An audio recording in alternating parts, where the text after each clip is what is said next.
Hello everyone and welcome back to the channel. आपके screen पर आपको दिख रहा है मेरा चैनल जिसका नाम है श्रीनिधि बोरीकर सीए इंटरमीडिएट। यहाँ पर आपको सीए इंटरमीडिएट से रिलेटेड वीडियोस मिलने वाले हैं।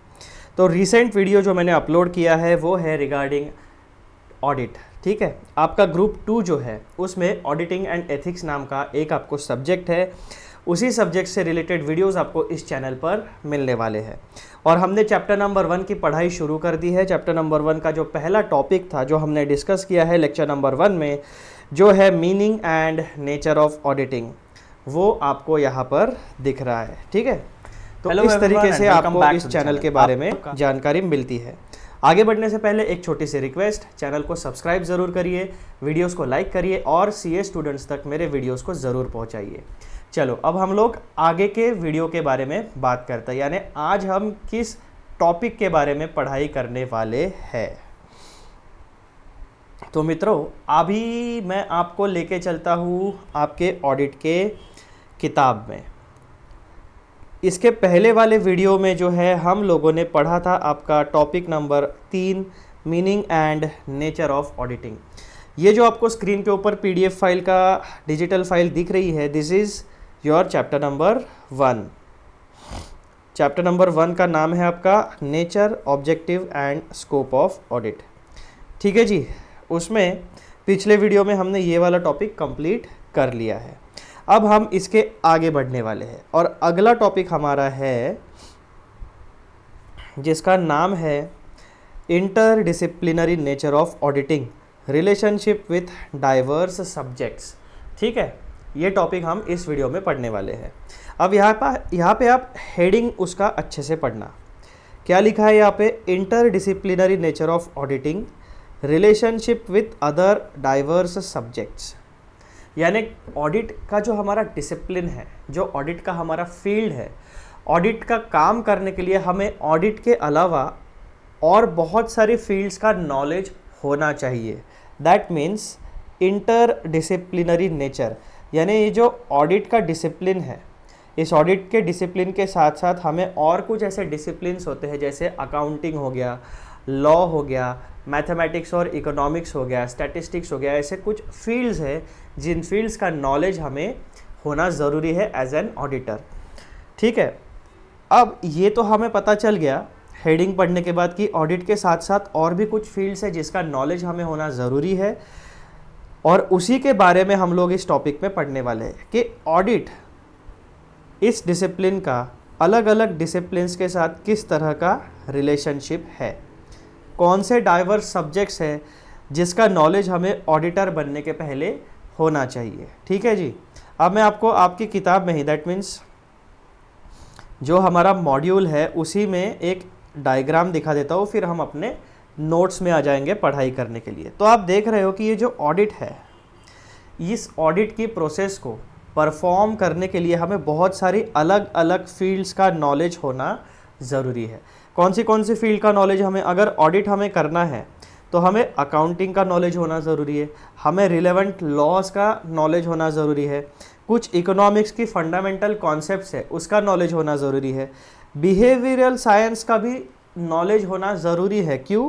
क्योंकि जब हम ऑडिट करते हैं तो हम अलग अलग ऑर्गेनाइजेशन में जाके बहुत सारे अलग अलग ह्यूमंस के साथ इंटरैक्ट करते हैं।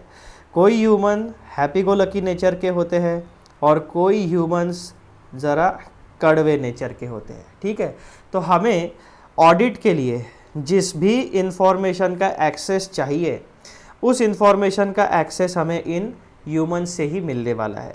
तो एक ऑर्गेनाइजेशन में ह्यूमंस किस तरीके से बिहेव करते हैं वो चीज़ हमें ऑडिट में पता होनी चाहिए। प्लस जो हमारी ऑडिट की टीम होती है, उस ऑडिट की टीम में भी ह्यूमंस काम करते हैं, तो उसका मैनेजमेंट यानी टीम को किस तरीके से मैनेज करना है वो सारी चीज़ें भी हमें देखनी पड़ेगी। प्लस बिहेवियरल साइंस का नॉलेज हमें और कैसे काम में आएगा। कोई भी ऑर्गेनाइजेशन जो होती है, उस ऑर्गेनाइजेशन में एक हायरार्की होती है, top level management, medium level management and operational level management. तो हर एक लेवल की जो मैनेजमेंट, जो एम्प्लॉयज़ होते हैं, उनसे अलग अलग तरीके से बिहेव करना पड़ता है। जो टॉप लेवल होते हैं वो हाईली क्वालिफाइड होते हैं और उन्हें दुनियादारी की ज़्यादा समझ होती है, तो उन्हें ज़्यादा ज्ञान देने की हमें ज़रूरत नहीं पड़ती। जो मीडियम लेवल होते हैं उनके पास बेसिकली यहाँ पर है ना, अलग अलग लेवल पे अलग अलग इन्फॉर्मेशन का एक्सेस होता है। जिस इन्फॉर्मेशन का एक्सेस टॉप लेवल मैनेजमेंट को होता है, वहाँ पे मिडल और ऑपरेशनल लेवल मैनेजमेंट का एक्सेस नहीं होता है। तो बेसिकली इन्फॉर्मेशन का जो एक्सेस है वो ऑर्गेनाइजेशन में स्कैटर्ड होता है। तो उस तरीके से, उस हिसाब से हमें अपना ऑडिट का प्लान करना पड़ेगा, और इसीलिए ह्यूमन बिहेवियर किस तरीके का होता है उस हिसाब से हमें प्लानिंग करनी पड़ेगी। झगड़ा करके ऑडिट नहीं हो सकता, तो इसीलिए सबसे ढंग से बात करके, कम्युनिकेशन स्किल्स को डेवलप करके, इंटरपर्सनल कम्युनिकेशन को डेवलप करके, रिटर्न कम्युनिकेशंस का नॉलेज गैदर करके हम सारी चीज़ों को अंजाम देते हैं। उसके बाद ऑडिट अगर हमें अच्छे से पढ़ना है, अच्छे से समझना है, अच्छे से कंडक्ट करना है, तो हमें स्टैटिस्टिक्स और मैथमेटिक्स के कुछ टूल्स एंड टेक्निक्स है उसकी भी मदद लेनी पड़ती है। जैसे रेशियो एनालिसिस हो गया, स्टैटिस्टिकल सैम्पलिंग हो गया। अब यहाँ पे सैम्पलिंग कैसे होता है देखो, अगर किसी ऑर्गेनाइजेशन में 1,00,000 ट्रांजैक्शंस है तो ऑडिटर के पास उतना समय नहीं होता है कि वो सारे के सारे 1,00,000 ट्रांजैक्शंस का वाउचिंग करे और उनको टिक मार्क करे। टिक मार्क कैसे करते हैं हम लोग, ग्रीन इसमें। तो 1,00,000 ट्रांजैक्शंस को हम चेक नहीं कर सकते, हम क्या करेंगे, इसमें से हाई वैल्यू और हाई रिस्क आइटम्स को आइडेंटिफाई करेंगे और उनको अलग से सैंपल उनका चेक, उनको 100% चेक करेंगे, और बाकी के जो बचे हुए ट्रांजैक्शंस है उनको सैंपल बेसिस पे चेक करके हम लोग अपना एक ओपिनियन फॉर्म करेंगे। और उस तरीके का रिपोर्ट में हम क्लियरली बताएंगे कि हमने कौन से statistical tools and mathematical techniques use किए हैं to conduct the process of audit. फिर हमें डेटा प्रोसेसिंग के बारे में भी पता होना चाहिए। जो भी हमारा ट्रांजैक्शन होता है उस ट्रांजैक्शन से फाइनेंशियल इंफॉर्मेशन जनरेट होती है। That means a lot of data regarding numbers. तो हमारा जो डेटा होता है वो सारा का सारा करेंसी यानी मॉनेटरी वैल्यू को रिप्रेजेंट करता है। तो हमें डेटा प्रोसेसिंग के बारे में नॉलेज होना चाहिए। बहुत सारा डेटा जब हम प्रोसेस करते हैं, डेटा कहाँ पे स्टोर होता है, डेटा कहाँ पे जनरेट होता है, उस डेटा का एक्सेस किसके पास है। अगर मुझे फाइनेंशियल स्टेटमेंट्स के बारे में जानकारी चाहिए तो किस तरीके से डेटा प्रोसेस होकर फाइनेंशियल स्टेटमेंट में रिफ्लेक्ट होता है, ये सारी चीज़ें, बेसिक चीज़ें हमें पता होनी चाहिए। फिर ऑडिट करते वक्त फाइनेंशियल मैनेजमेंट के कुछ टूल्स एंड टेक्निक्स है, कुछ कॉन्सेप्ट्स है, उसके बारे में जानकारी होनी चाहिए। And the process of production का प्रोसेस क्यों पता होना चाहिए एक ऑडिटर को, बहुत डिटेल में नहीं लेकिन बेसिक जो जनरल नॉलेज है, जो कॉमन सेंस है वो पता होना चाहिए। क्यों? क्योंकि प्रोडक्शन से ही सबसे पहले डेटा निकलता है कॉस्ट के बारे में, करेक्ट। तो ये कुछ फील्ड्स हैं जिन फील्ड्स का नॉलेज एक ऑडिटर को होना ज़रूरी है, और इसी को कहा जाता है इंटरडिसिप्लिनरी नेचर ऑफ ऑडिटिंग। तो ऑडिट करने के लिए हमें डाइवर्स सब्जेक्ट्स के नॉलेज बेस को यूज़ करना पड़ता है। अब यहाँ पे देखो कितने फील्ड्स हो गई यहाँ पे हमारे लिए, 1 2 3 4 5 6 7 और 8। इसका मतलब इंटरडिसिप्लिनरी नेचर ऑफ ऑडिटिंग में हम इन ऑडिट का इन 8 फील्ड्स के साथ क्या रिलेशनशिप है, किस तरीके से ये साथ मिलके काम करते हैं, ये चीज़ें पढ़ने वाले हैं। ठीक है जी, आ जाओ। अब हम लोग आते हैं हमारे नोट्स में। नोट्स में आने से क्लास नोट्स में, और क्लास नोट्स में मैं आपको एक एग्जाम्पल देता हूँ। एक एग्जाम्पल से हम इसे समझने की कोशिश करते हैं कि एक ऑडिट की जो फील्ड है उसमें अलग अलग फील्ड्स के रिसोर्सेस यानी नॉलेज बेस को यूज़ करके हम लोग ऑडिट की प्रोसेस को परफॉर्म करते हैं। अब आप कंसिडर करिए गेम ऑफ क्रिकेट को, ठीक है जी।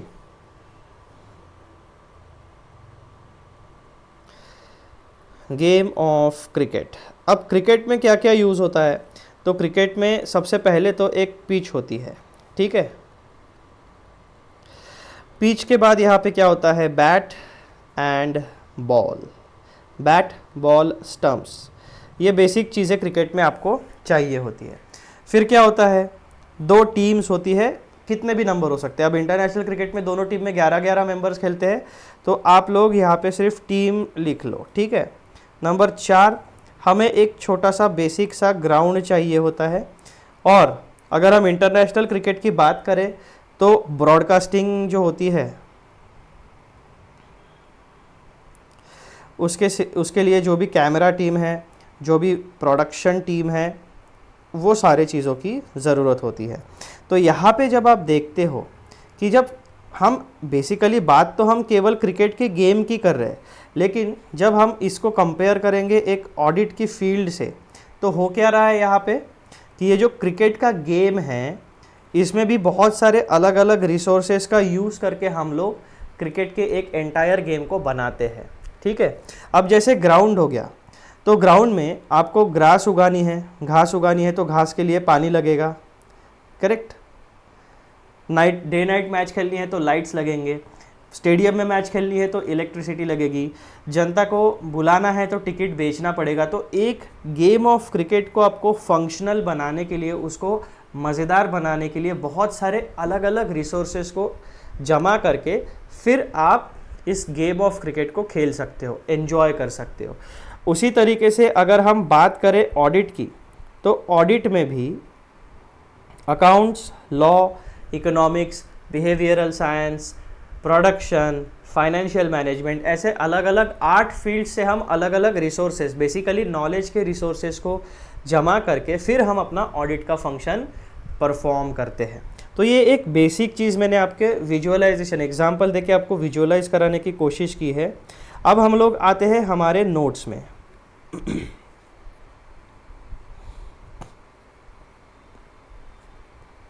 तो जैसे हम लोगों ने वो डायग्राम देखी थी, उस डायग्राम के तर्ज पर ही यहाँ पर आपको क्या दिख रहा है, टॉपिक नंबर 2 जो कि है आपका interdisciplinary nature of auditing, that is relationship with diverse subject. अब इसमें हम लोगों को 8 सब्जेक्ट्स के साथ ऑडिट का क्या रिलेशनशिप है वो पढ़ना है। Audit and accounting, audit and law, audit and economics, audit and behavioural science, audit and statistics and mathematics, auditing and data processing, auditing and financial management and auditing and production.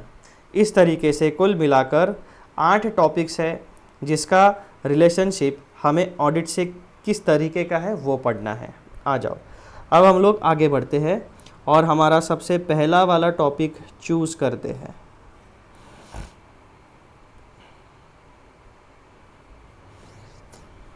ये है जी आपका interdisciplinary nature of auditing. जितनी चीज़ें आपकी किताब में दी गई है ना, जो आपका स्टडी मटेरियल है, मॉड्यूल, यहाँ पे क्या है कि मेरे हिसाब से थोड़ा सा इनसफिशिएंट स्टडी मटेरियल है, क्योंकि अगर आपको इस पूरे चीज़ को समझना है तो थोड़ा डिटेल में एक्सप्लेन करना पड़ेगा, ठीक है। तो जितनी चीज़ें यहाँ पर दी गई है आप उतना तो पढ़ो, लेकिन जो मैंने नोट्स में दिया है वो थोड़ा सा आपको एक कॉम्प्रहेंसिव चीज़ बताने की कोशिश की है। तो जैसे हमारा जो ICAI का स्टडी मटेरियल है वो ठीक है, लेकिन सफिशिएंट नहीं है to explain this particular topic. मैं केवल और केवल इस टॉपिक के बारे में बात कर रहा हूँ, पूरे एंटायर स्टडी मटेरियल के बारे में बात नहीं कर रहा हूँ। तो देखिए आपका ये एक पैराग्राफ, उसके बाद में ये वाला पैराग्राफ कंटिन्यूएशन में, ठीक है। और इसका छोटा सा आपको एक लाइन में इन 8 टॉपिक्स के साथ, इन 8 सब्जेक्ट के साथ क्या क्या रिलेशनशिप है वो बताने की कोशिश की गई है, ठीक है। एकदम सिंगल एक लाइन में उस टॉपिक को ख़त्म किया है, लेकिन हम लोग क्या करेंगे, उसको डिटेल में एलैबोरेट करेंगे, ठीक है। एलैबोरेट करके समझने की कोशिश करेंगे। अब सबसे पहले आप देखो,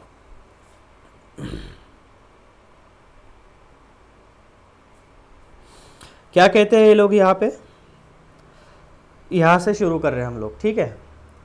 understanding the interdisciplinary nature of auditing is crucial for chartered accountancy students and professionals as it involves integrating knowledge from various fields to effectively perform audit।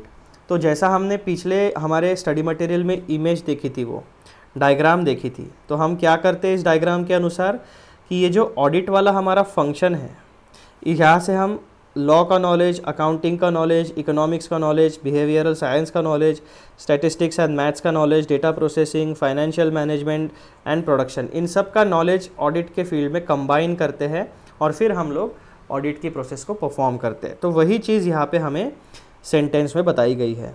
एक चार्टर्ड अकाउंटेंसी स्टूडेंट और एक चार्टर्ड अकाउंटेंट जो professional होता है, उसके लिए अलग अलग फील्ड से नॉलेज को इंटीग्रेट करना बहुत ज़रूरी होता है टू इफ़ेक्टिवली परफॉर्म ऑडिट्स। ठीक है जी, आ जाओ। अब आगे ये लोग क्या कहते हैं। अब मैंने आपको एक छोटा सा टेबल दिया है, ठीक है, ये वाला टेबल है आपका। इस टेबल के ऊपर अभी आप लोगों का पूरा फोकस होना चाहिए।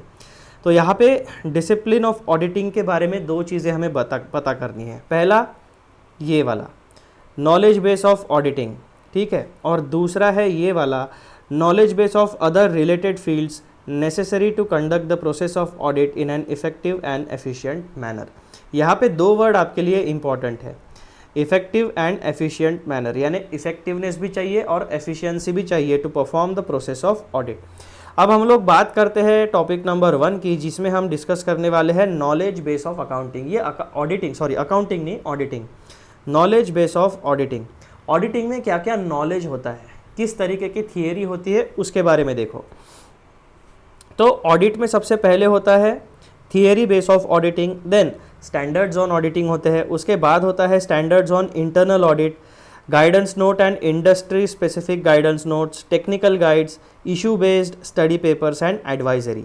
अब ये जो नॉलेज बेस है, ये सारा का सारा institute of chartered accountant of India की वेबसाइट पर आपको मिलेगा। दैट मीन्स ICAI.org के ऊपर ये सारे के सारे जितने भी मैंने यहाँ पे डॉक्यूमेंट्स का नाम मेंशन किया है नॉलेज बेस का, ये सारी की सारी चीज़ें आपको institute of chartered accountants of India के ऊपर मिल जाएगी। सब डिजिटल फॉर्मेट में PDF फाइल्स इंस्टीट्यूट ने पहले से अपलोड करके रखी है और इस डेटा को मैंने वहीं से डिराइव किया है कि ऑडिट की जो फील्ड है उसमें इतना सारा चीज़ आपको पढ़ना होता है। Theory base of accounting, standards on auditing, standards on internal audit, guidance note and industry specific guidance notes, technical guides, issue based study papers and advisory. तो ये 7 वर्टिकल्स मिलके ऑडिट का नॉलेज बेस तैयार होता है। ठीक है, जस्ट अ सेकंड। ओके, तो ये 7 वर्टिकल्स मिलके, इन 7 वर्टिकल्स में जो इन्फॉर्मेशन है उसको कंबाइन करके हमारा ऑडिट का फील्ड तैयार होता है, ऑडिट का नॉलेज बेस रेडी होता है। अब दूसरा जो कॉलम है उसके बारे में हम लोग बात करते हैं। वहाँ पे हमें क्या डिस्कस करना है, knowledge base of other related fields necessary to conduct the process of audit in an effective and efficient manner. तो हमें कौन सी अलग अलग फील्ड्स के बारे में जानकारी होनी चाहिए। Accountancy, this is very important, क्योंकि जितना भी फाइनेंशियल डेटा जनरेट होने वाला है वो अकाउंटेंसी की मदद से ही जनरेट होने वाला है। Then there is law, business and commercial laws होते हैं जो गाइड करते हैं बिजनेस ट्रांजैक्शंस को, जो गाइड करते हैं करेंसी किस तरीके से काम करेगी उसको। तो करेंसी से रिलेटेड और बिजनेस ट्रांजैक्शन से रिलेटेड जितने भी लॉज, रूल्स एंड रेगुलेशंस है, स्टैट्यूट्स है, जो एंटिटी को, करेंसी को और ट्रांजैक्शंस को रेगुलेट करते हैं, उसका नॉलेज हमें होना चाहिए। तो बेसिकली यहाँ पे आपको क्या क्या नॉलेज होना चाहिए। जब लॉ के बारे में हम लोग बात करते हैं तो लॉ 3 चीज़ों को रेगुलेट करता है। पहला करेंसी, दूसरा बिजनेस ट्रांजैक्शंस और तीसरा क्या बोला था हम लोगों ने, तीसरा एंटिटी। तो इन 3 एस्पेक्ट्स को, जो भी लॉज, रूल्स एंड रेगुलेशंस, और चौथा चीज़ आपका हो गया टैक्सेशन।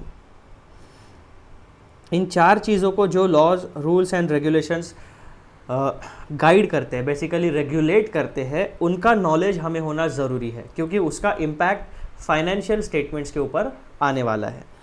फिर इकोनॉमिक्स की जब हम बात करते हैं तो इकोनॉमिक्स में भी ऐसी बहुत सारी कॉन्सेप्ट्स है। डिमांड एंड सप्लाई का टॉपिक है, कंज्यूमर बिहेवियर का टॉपिक है, ठीक है, कॉस्ट बेनिफिट एनालिसिस है, ये सारी चीज़ें हमें इकोनॉमिक्स से पता चलती है। फिर topic number 4 is behavioural science, topic number 5 is statistics and mathematics, data processing, financial management and production. तो ये हो गया आपका ऑडिट का थियरी बेस, ये चीज़ें ऑडिटर को पता होनी चाहिए।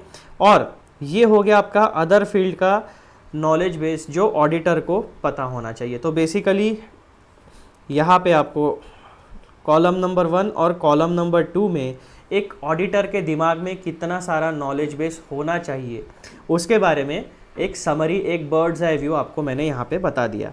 अब हम लोग देखो ओवरव्यू डिस्कस करने वाले हैं regarding process of audit.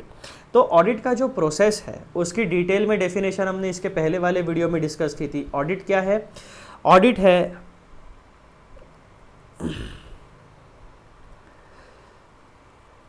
The audit is an independent examination. किसका इंडिपेंडेंट एग्जामिनेशन है? तो फाइनेंशियल इंफॉर्मेशन का। ठीक है, हम क्या करते हैं, एक ऑडिटर क्या करता है, gather sufficient and appropriate audit evidence. उसके बाद क्या होता है, arrive at reasonable assurance regarding the true and fair nature of operating results and financial position. तो बेसिकली ऑपरेटिंग रिजल्ट्स जब हम बोलते हैं तब हम बात करते हैं P&L की, और फाइनेंशियल पोजीशन जब हम कहते हैं तब हम बात करते हैं बैलेंस शीट की। ठीक है जी, ये चीज़ें आपको ध्यान में रखनी है। फिर हम क्या करते हैं, जब हम रीजनेबल एश्योरेंस गैदर करते हैं regarding true and fair nature of operating results and financial position, उसके बाद एक auditor express an opinion in audit report. तो ये आपका जो है पॉइंट नंबर 1, 2, 3, 4, 5, ये है आपका ओवरव्यू ऑफ ऑडिट का पूरा प्रोसीजर। एक बार रिपीट करो मेरे साथ, क्या करते हैं हम लोग ऑडिट में? Audit is an independent examination of financial information. उसमें हम लोग गैदर करते हैं sufficient and appropriate audit evidence, और उसके बेसिस पर हम रीजनेबल एश्योरेंस अचीव करते हैं to find out the true and fair nature of operating results and financial position. और ये सारी चीज़ें करने के बाद एक ऑडिटर अपना ओपिनियन एक्सप्रेस करता है ऑडिट रिपोर्ट में। ये हो गया आपका ऑडिट की प्रोसेस का ओवरव्यू। फिर कंक्लूजन क्या निकलता है इसके ऊपर से? तो पॉइंट नंबर 1 देखो, from the above it is clear that the auditor deals with number 1 financial information generated through transactions, और दूसरा चीज़ पीपल, दैट इज़ ह्यूमंस। तो पूरी की पूरी ऑडिट की प्रोसेस में, ऑडिट की प्रोसीजर में हम लोग दो चीज़ों के साथ डील करते हैं। पहला होता है financial information generated through transactions, and दूसरा होता है people, that is humans. Point number 2 देखो, कंक्लूजन क्या मिलता है हमें ओवरव्यू से? To conduct the process of audit in an efficient and effective manner the auditor must possess knowledge and skill sets required to perform his duties. तो एक particular skill set होना चाहिए और पर्टिकुलर नॉलेज होना चाहिए, वो चीज़ आपको दिखता है। स्किल सेट क्या होना चाहिए आपके पास? ये सारी चीज़ें होना चाहिए, और इन सारी चीज़ों का नॉलेज बेस भी आपके पास होना चाहिए। तो बेसिकली कॉलम नंबर 1 और कॉलम नंबर 2 मिल के एक ऑडिटर का नॉलेज बेस और स्किल सेट को रेडी करते हैं।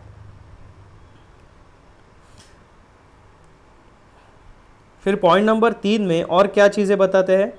So we can safely say that an auditor must possess knowledge and skill sets related to mention in table above, जो अभी मैंने आपको दिखाया। नंबर 1 ट्रांजैक्शंस, उसके ट्रांजैक्शंस को जो भी लॉज, ट्रांजैक्शन से related laws, rules and regulations पता होने चाहिए ऑडिटर को। उसके बाद फाइनेंशियल इंफॉर्मेशन से related laws, rules and regulations पता होने चाहिए, and human beings, that is general human behaviour. उसमें आता है आपके communication skills and tact of managing people. तो ये अभी हमारा इस पूरे के पूरे टॉपिक का एक बैकग्राउंड दिमाग में रेडी हो गया। ये जो टॉपिक है हमारा interdisciplinary nature of auditing, relationship with diverse subjects, तो ये पूरा का पूरा जो डिस्कशन हमने यहाँ पे किया है, this is regarding the introductory portion of this topic. अब हम लोग 1 बाय 1 ऑडिट का कौन सी फील्ड के साथ किस तरीके का रिलेशनशिप है उसको जानने की कोशिश करेंगे। Let's explore the relationship between auditing and the diverse subjects listed below. तो शुरुआत हम करने वाले हैं relationship between auditing and accounting इससे। The relationship between auditing and accounting is fundamental as auditing serves as a critical component of the broader accounting profession. Let's delve into the details of this relationship. एक critical component है accounting. क्यों critical component है? हमने पिछले class में, पिछले video में क्या देखा था, ट्रांजैक्शन के बारे में जानकारी देखी थी, करेक्ट। ट्रांजैक्शन कितने प्रकार के होते हैं? ट्रांजैक्शन होते हैं दो प्रकार के, एक होता है इकोनॉमिक, एक होता है नॉन इकोनॉमिक। इकोनॉमिक ट्रांजैक्शन में दो कैटेगरीज होती है, पहला होता है कमर्शियल, दूसरा होता है नॉन कमर्शियल, ठीक है। दोनों के दोनों ट्रांजैक्शन से फाइनेंशियल या मॉनेटरी इंफॉर्मेशन जनरेट होती है। फिर हमने क्या देखा था कि ये जो ट्रांजैक्शन के लेयर, उस एक एग्जाम्पल लेके हमने ट्रांजैक्शन के लेयर्स को समझने की कोशिश की। तो ट्रांजैक्शन में हमें पता चला कि ट्रांजैक्शंस में पार्टीज़ होती है दो, उसमें एक्सचेंज ऑफ वैल्यू होता है, तो money and goods and services. तो हमें क्या पता चला कि यहाँ पे inflow and outflow of economic resources हो रहा है। इस inflow and outflow of economic resources का इम्पैक्ट पड़ता है इनकम, एक्सपेंस, असेट और लाइबिलिटी के ऊपर। ये बेसिक चीज़ हमने पिछले क्लास में समझ ली थी। फिर हमें क्या पता चला कि ये जो ट्रांजैक्शन हमका एग्जाम्पल हमने देखा है, अब इस ट्रांजैक्शन से जो फाइनेंशियल इंफॉर्मेशन जनरेट हो रही है उसको हम अकाउंटिंग कैसा करेंगे। तो वो अकाउंटिंग के बारे में हमें पता चला कि अकाउंटिंग की एक प्रोसेस होती है जिसमें 3 ब्रॉड सेगमेंट्स है। सेगमेंट नंबर 1 है बुक कीपिंग, सेगमेंट नंबर 2 है अकाउंटिंग और सेगमेंट नंबर 3 है extended functions of accounting. Segment number 1 में 3 स्टेप्स आती है। तो उस ट्रांजैक्शन को, फाइनेंशियल ट्रांजैक्शन को हम सबसे पहले आइडेंटिफाई करते हैं, उसके डॉक्यूमेंट्स जमा करते हैं और उन ट्रांजैक्शंस को उनके सिमिलर ग्रुपिंग करके क्लासिफाई करते हैं। फिर हम लोग फाइनेंशियल स्टेटमेंट्स बनाते हैं, that means summarise, journal entry, ledger posting, trial balance और फाइनेंशियल स्टेटमेंट्स का प्रिपरेशन, जिसमें हम लोग P&L, balance sheet, schedules, notes to accounts और कैश फ्लो स्टेटमेंट रेडी करते हैं। फिर हम लोग आते हैं एनालाइजिंग, इंटरप्रेटिंग एंड कम्युनिकेटिंग में। अब यहाँ पे कम्युनिकेटिंग जो होता है, इसमें हम लोग फाइनेंशियल स्टेटमेंट्स एंड अलग अलग रिपोर्ट्स, जो एनुअल फाइनेंशियल स्टेटमेंट्स होते हैं, उसको हम जितने भी हमारे स्टेक होल्डर्स होते हैं उनके सामने प्रेजेंट करते हैं। तो ये सारी चीज़ें फिर से एक बार बताने का रीज़न क्या है आपको, कि ऑडिटिंग जो है वो जितना भी डेटा जनरेट होने वाला है आपके फाइनेंशियल स्टेटमेंट्स में, that means P&L and balance sheet में, वो इस अकाउंटिंग की प्रोसेस के थ्रू ही जनरेट होने वाला है। तो अगर आपको अकाउंटिंग डेटा का ऑडिट करना है, क्रॉस वेरीफाई करना है, चेक करना है it's true and fair nature, it's accuracy, it's completeness, it's consistency, तो आपको अकाउंटिंग के बारे में जानकारी होना ज़रूरी है। अगर एक ऑडिटर है जिसे अकाउंटिंग के बारे में कोई नॉलेज ही नहीं है, तो उसके पास वो कॉम्पिटेंस ही नहीं है कि वो अकाउंटिंग से जनरेट होने वाले डेटा के ऊपर अपना ऑडिट रिपोर्ट दे सके, करेक्ट, क्योंकि वो उसके कॉम्पिटेंस के बाहर है। जैसा कि मैं अगर आपको बताऊँ, एक ऑडिटर है, एक डॉक्टर है, उस डॉक्टर को हमने अकाउंटिंग का डेटा दे दिया, उसको समझ में आने वाला है क्या? नहीं। क्यों? क्योंकि उसका जो दिमाग है, उस दिमाग में इस अकाउंटिंग के बारे में कोई जानकारी नहीं है। उसको financial transaction, double entry system of accounting, cash basis of accounting कुछ भी नहीं पता है। तो वो डॉक्टर क्या आपके ऑडिट करने के काबिल है या नहीं है? He is not qualified for to conduct the process of audit. क्यों? क्योंकि उसके पास अकाउंटेंसी का नॉलेज नहीं है। तो सबसे पहली चीज़, अगर आपको ऑडिट करना है तो आपको अकाउंटिंग का नॉलेज होना ज़रूरी है। उसके बिना आप नहीं कर पाओगे। क्यों? क्योंकि जहाँ पे अकाउंटिंग ख़त्म होती है वहाँ से ऑडिटिंग की शुरुआत होती है। ठीक है जी, तो आ जाओ। तो हमने यहाँ पे 2 कॉलम्स में डिस्कशन करना है। पहले तो ऑडिट और दूसरे कॉलम में हम लोग अकाउंटिंग के बारे में बात करने वाले हैं। तो ऑडिट का एक ओवरव्यू जो हमने ऊपर भी पढ़ा था, वो आपका ऑडिट का ये वाला जो पोर्शन है वो हर एक टॉपिक में, जो 8 टॉपिक्स हम लोग डिस्कस करने वाले हैं, ये ऑडिट का पोर्शन हमेशा आपका कांस्टेंट है, सेम रहने वाला है। चेंज होगा इस वाले पोर्शन में। यहाँ पे अकाउंटिंग के जगह पे इकोनॉमिक्स आएगा, इकोनॉमिक्स का पढ़ने के बाद फिर मैथ्स एंड स्टैटिस्टिक्स आएगा, प्रोडक्शन का टॉपिक आएगा, फिर फाइनेंशियल मैनेजमेंट का टॉपिक आएगा, इस तरीके से। तो प्रोसेस ऑफ ऑडिट में हम लोग क्या करते हैं? प्रोसेस ऑफ ऑडिट में हम लोग इंडिपेंडेंट एग्जामिनेशन करते हैं। किस चीज़ का? फाइनेंशियल इंफॉर्मेशन का। हम क्या करते हैं ऑडिट में? हम लोग जो financial information P&L balance sheet में हमें दिखती है, उससे रिलेटेड हम sufficient and appropriate audit evidence को जमा करते हैं। That means gather sufficient and appropriate audit evidence. फिर हम लोग क्या करते हैं? जब हम सोर्स डॉक्यूमेंट्स को देखते हैं, वाउचिंग करते हैं, तब हम क्या करते हैं? ये सारी प्रोसेसेस फॉलो करने के बाद arrive at reasonable assurance regarding true and fair nature of operating results and financial position, यानी P&L बैलेंस शीट का ट्रू एंड फेयर नेचर हम जानने की कोशिश करते हैं। और सबसे आखिरी में हम अपना ओपिनियन एक्सप्रेस करते हैं इन एन ऑडिट रिपोर्ट। ये हो गया आपका ऑडिट की प्रोसेस का ओवरव्यू। यहाँ पे आपको क्या पता होना चाहिए? To conduct the process of audit in an efficient and effective manner an auditor must possess sound knowledge of accountancy. ठीक है, ये बेसिक चीज़ हमें पता चल गई। अब आ जाओ अकाउंटिंग के कॉलम में। Process of audit and related knowledge base of accounting, that means audit की प्रोसेस को कंडक्ट करने के लिए आपको अकाउंटिंग का कौन सा नॉलेज होना 100% ज़रूरी है, वो हम देखेंगे। Financial information is generated through the transactions and the details are recorded with the help of process of accounting. वो चीज़ हमने अभी देखी, जो 7 स्टेप्स होती है, 7 स्टेप्स होती है अकाउंटिंग के प्रोसेस में, वो चीज़ें हमने अभी देखी। तो जो हमारी बेसिक चीज़ है P&L और बैलेंस शीट में जो फाइनेंशियल इन्फॉर्मेशन हमें दिखती है, वो प्रोसेस ऑफ अकाउंटिंग से ही जनरेट होती है। ठीक है, फिर यहाँ पे क्या बोलते हैं ये लोग? Knowledge base of accounting. तो हमें अकाउंटिंग की जो 7 स्टेप्स है उसके बारे में नॉलेज होना चाहिए। कौन सी 7 स्टेप्स है अकाउंटिंग में? तो ये वाली 7 स्टेप्स है। Step number 1 is identify the financial transaction. Step number 2 is record the financial transaction. Step number 3 is classify the financial transactions. Step number 1, 2, 3 इन्हें हम कहते हैं book keeping and so on. ऐसी 7 स्टेप्स है। ये मैंने अभी आपके साथ डिस्कस की थी, इसलिए मैं फिर से रिपीट नहीं कर रहा हूँ। आपके स्क्रीन पर है, आप लोग इसे एक बार देख सकते हो। ठीक है, तो ये 7 स्टेप्स जो है अकाउंटिंग की, यानी पूरी अकाउंटिंग की प्रोसेस का नॉलेज हमें होना चाहिए। फिर और क्या होता है हमारे पास अकाउंटिंग में? बुक्स ऑफ अकाउंट्स होते हैं। तो हमें बुक्स ऑफ अकाउंट्स का भी नॉलेज होना बहुत ज़रूरी है। बुक्स ऑफ अकाउंट्स में क्या क्या आता है आपका? तो जर्नल आता है, लेजर आता है, जर्नल रजिस्टर, लेजर, उसके बाद में कैश बुक आता है, परचेस बुक आता है, सेल बुक आता है, एसेट रजिस्टर आता है। तो ऐसे बहुत सारे अलग अलग टाइप के डॉक्यूमेंट्स आपके बुक्स ऑफ अकाउंट्स में आप मेंटेन, डॉक्यूमेंट्स नहीं, रजिस्टर आप बुक्स ऑफ अकाउंट्स में मेंटेन करते हो। तो उसके फॉर्मेट्स किस तरीके के होते हैं, उसमें डेबिट साइड में हम क्या लिखते हैं, क्रेडिट साइड में क्या लिखते हैं, किस तरीके से हम उसका क्लोजिंग करते हैं, ये सारी चीज़ें आपको बुक्स ऑफ अकाउंट्स से रिलेटेड पता होनी चाहिए। बुक्स ऑफ अकाउंट्स कौन सा ऑफिसर मेंटेन करता है, उसकी अथॉरिटी क्या है, कौन से ऑफिसर्स बुक्स ऑफ अकाउंट्स के ऊपर साइन करते हैं, बुक्स ऑफ अकाउंट्स का एक्सेस किन लोगों के पास होता है, वो सारी चीज़ें आपको पता होनी चाहिए एज एन ऑडिटर। क्यों? क्योंकि ये सारी बातें आपके इंटरनल कंट्रोल सिस्टम में काउंट होती है। फिर हमें क्लासिफिकेशन ऑफ अकाउंट्स का भी पता होना चाहिए, पर्सनल, रियल एंड नॉमिनल। ठीक है, क्योंकि इसके बेसिस के ऊपर ही हम लोग उसका debit and credit effect finalise करते हैं। पर्सनल, रियल और नॉमिनल अकाउंट्स के साथ साथ हमें 3 गोल्डन रूल्स ऑफ अकाउंटिंग भी पता होने चाहिए, डेबिट क्रेडिट वाले।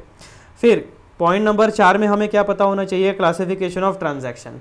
कोई भी फाइनेंशियल ट्रांजैक्शन होता है तो ब्रॉडली उसके 4 इम्पैक्ट होते हैं।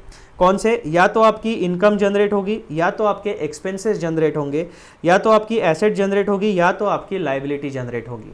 ठीक है, तो एज एन ऑडिटर जब आप P&L एंड बैलेंस शीट में आइटम्स देखते हो, जो भी वहाँ पे अमाउंट और डिस्क्रिप्शन लिखा हुआ होता है पर्टिकुलर्स में, या एसेट या लाइबिलिटी साइड में, तो आपको ये पता चलना चाहिए उस हेड को पढ़ के कि क्या वो इनकम का आइटम है, या एक्सपेंस का आइटम है, एसेट का आइटम है, या लाइबिलिटी का आइटम है। दैट मीन्स आपके पास वो एक सेंस होना चाहिए, कॉमन सेंस भी होना चाहिए और अकाउंटिंग का सेंस भी आपके पास होना चाहिए। फिर पॉइंट नंबर 5 में आपके पास golden rules of accounting, debit what comes in, credit what goes out, इस तरीके के 3 रूल्स है। वो 3 गोल्डन रूल्स भी आपको पता होने चाहिए। क्यों? क्योंकि वही से जो आपका जर्नल रजिस्टर है, जिसमें आप जर्नल एंट्रीज करते हो, वही 3 गोल्डन रूल्स और पर्सनल, रियल और नॉमिनल अकाउंट, इसके नॉलेज से जर्नल एंट्री क्रिएट होती है। So this is the step 1 of accounting. फिर अकाउंटिंग में कितने प्रकार की बेसिस ऑफ अकाउंटिंग है? तो एक होता है कैश बेसिस ऑफ अकाउंटिंग, एक होता है एक्रूअल बेसिस ऑफ अकाउंटिंग। तो आपके सामने जो भी P&L एंड बैलेंस शीट आती है, दैट मीन्स जो भी फाइनेंशियल स्टेटमेंट्स आ रहे हैं, वो कौन से बेसिस पर प्रिपेयर किए गए हैं, ये आपको पता होना चाहिए, क्योंकि उसके बेसिस से फिर आप अपना ऑडिट प्लान करोगे। पॉइंट नंबर 7 में आपको क्या पता होना चाहिए? System of accounting. That means double entry system follow हुई है या सिंगल एंट्री सिस्टम फॉलो हुई है। ठीक है, फिर पॉइंट नंबर 8 में आपको क्या पता होना चाहिए? Preparation of financial statement. That means P&L account, balance sheet, schedules, notes to accounts and cash flow statements. तो ये जितने भी अलग अलग प्रकार की फाइनेंशियल इंफॉर्मेशन प्रेजेंट करने के फॉर्मेट्स होते हैं, वो आपको पता होना चाहिए, उसके बारे में नॉलेज आपको होना चाहिए। फिर अकाउंटिंग में होते हैं स्टैंडर्ड्स। कौन से स्टैंडर्ड्स होते हैं आपके पास? Accounting standards, Indian accounting standards and international financial reporting standards. तो इन स्टैंडर्ड्स के बारे में भी आपको जानकारी होनी चाहिए, क्योंकि ये स्टैंडर्ड्स बताते हैं कि कौन से स्पेसिफिक सिनारियो में अकाउंटिंग किस तरीके से करनी है। ठीक है जी। फिर पॉइंट नंबर 10 में आपको पता होना चाहिए फाइनेंशियल रिपोर्टिंग गाइडलाइंस के बारे में। कौन सी गाइडलाइंस होती है? उसमें होता है आपका company auditors report order, that means CARO. उसमें होता है फिर आपका schedule 3 to companies act, generally accepted accounting principles. अब यहाँ पे आप देखो, बैंकिंग, इंश्योरेंस, इलेक्ट्रिसिटी, इनके स्पेसिफिक फॉर्मेट्स होते हैं फाइनेंशियल स्टेटमेंट्स के, है ना। फाइनेंशियल रिपोर्टिंग गाइडलाइंस होती है। तो अगर आप किसी बैंक का ऑडिट करते हो, किसी इंश्योरेंस कंपनी का ऑडिट करते हो, किसी इलेक्ट्रिसिटी जनरेशन डिस्ट्रीब्यूशन का कंपनी का ऑडिट करते हो, तो आपको इनसे related specific financial reporting guidelines पता होनी चाहिए। फिर आते हैं आपके PSUs, LLP, companies, partnership firm, society, trust, NGO, guidance note, technical guides and advisory. तो बेसिकली पूरी की पूरी अकाउंटिंग फील्ड का आपको नॉलेज होना चाहिए। ऐसा कहना ठीक होगा या नहीं? अब मुझे आप एक बात बताओ, हम लोगों ने अलग अलग प्रकार की एंटिटी देखी थी, ठीक है। कितने प्रकार की एंटिटीज़ हम लोगों ने देखी थी? तो हमने देखा था सोल प्रोप्राइटर, फिर हमने देखा था पार्टनरशिप फर्म, फिर हम लोगों ने देखा था लिमिटेड लाइबिलिटी पार्टनरशिप, फिर हम लोगों ने देखा था companies govern by companies act 2013। ऐसे अलग अलग प्रकार की एंटिटीज़ के बारे में हम लोगों ने जानकारी ली थी। करेक्ट। 5 नंबर पे आता है आपका ट्रस्ट, ठीक है, NGOs। उसके बाद में और क्या बचा है? सोसाइटी। तो यहाँ पे आपको अकाउंटिंग, इनसे रिलेटेड अकाउंटिंग नॉलेज एंड इनसे related laws, rules and regulations पता होने चाहिए। तो जिस एंटिटी का आप ऑडिट करते हो, उस एंटिटी से रिलेटेड, उसके बिजनेस एनवायरनमेंट से रिलेटेड अकाउंटिंग के बारे में जानकारी, उनसे रिलेटेड लॉस की जानकारी, ये चीज़ें आपको पता होनी चाहिए। तब जाके आप उनके फाइनेंशियल स्टेटमेंट्स पे अपना ओपिनियन दे पाओगे। अगर आपके दिमाग में उस एंटिटी के बारे में, उस एंटिटी को कौन से अकाउंटिंग स्टैंडर्ड्स एप्लीकेबल है, कौन से इंडियन अकाउंटिंग स्टैंडर्ड्स एप्लीकेबल है, कौन से IFRS एप्लीकेबल है, ये बात अगर आपको खुद को ही नहीं पता है, तो आप ऑडिटर नहीं बन सकते। क्योंकि फिर आप में और उस अकाउंटेंट में कोई फ़र्क नहीं है, क्योंकि उस अकाउंटेंट को भी नॉलेज नहीं है इस चीज़ का और आपको भी नॉलेज नहीं है। तो ऑडिटर एक क्वालिफाइड पर्सन होता है जिसके पास अकाउंटेंसी का नॉलेज होता है। तो यहाँ पर हमें कंक्लूजन क्या मिलता है? ऑडिट और अकाउंटिंग में रिलेशनशिप किस तरीके का है? The relationship between auditing and accounting is interdependent, यानी ऑडिट अकाउंटिंग के ऊपर डिपेंडेंट है एंड अकाउंटिंग ऑडिट के ऊपर डिपेंडेंट है। Accounting provides the financial data and records that auditors examine to ensure accuracy, compliance and reliability.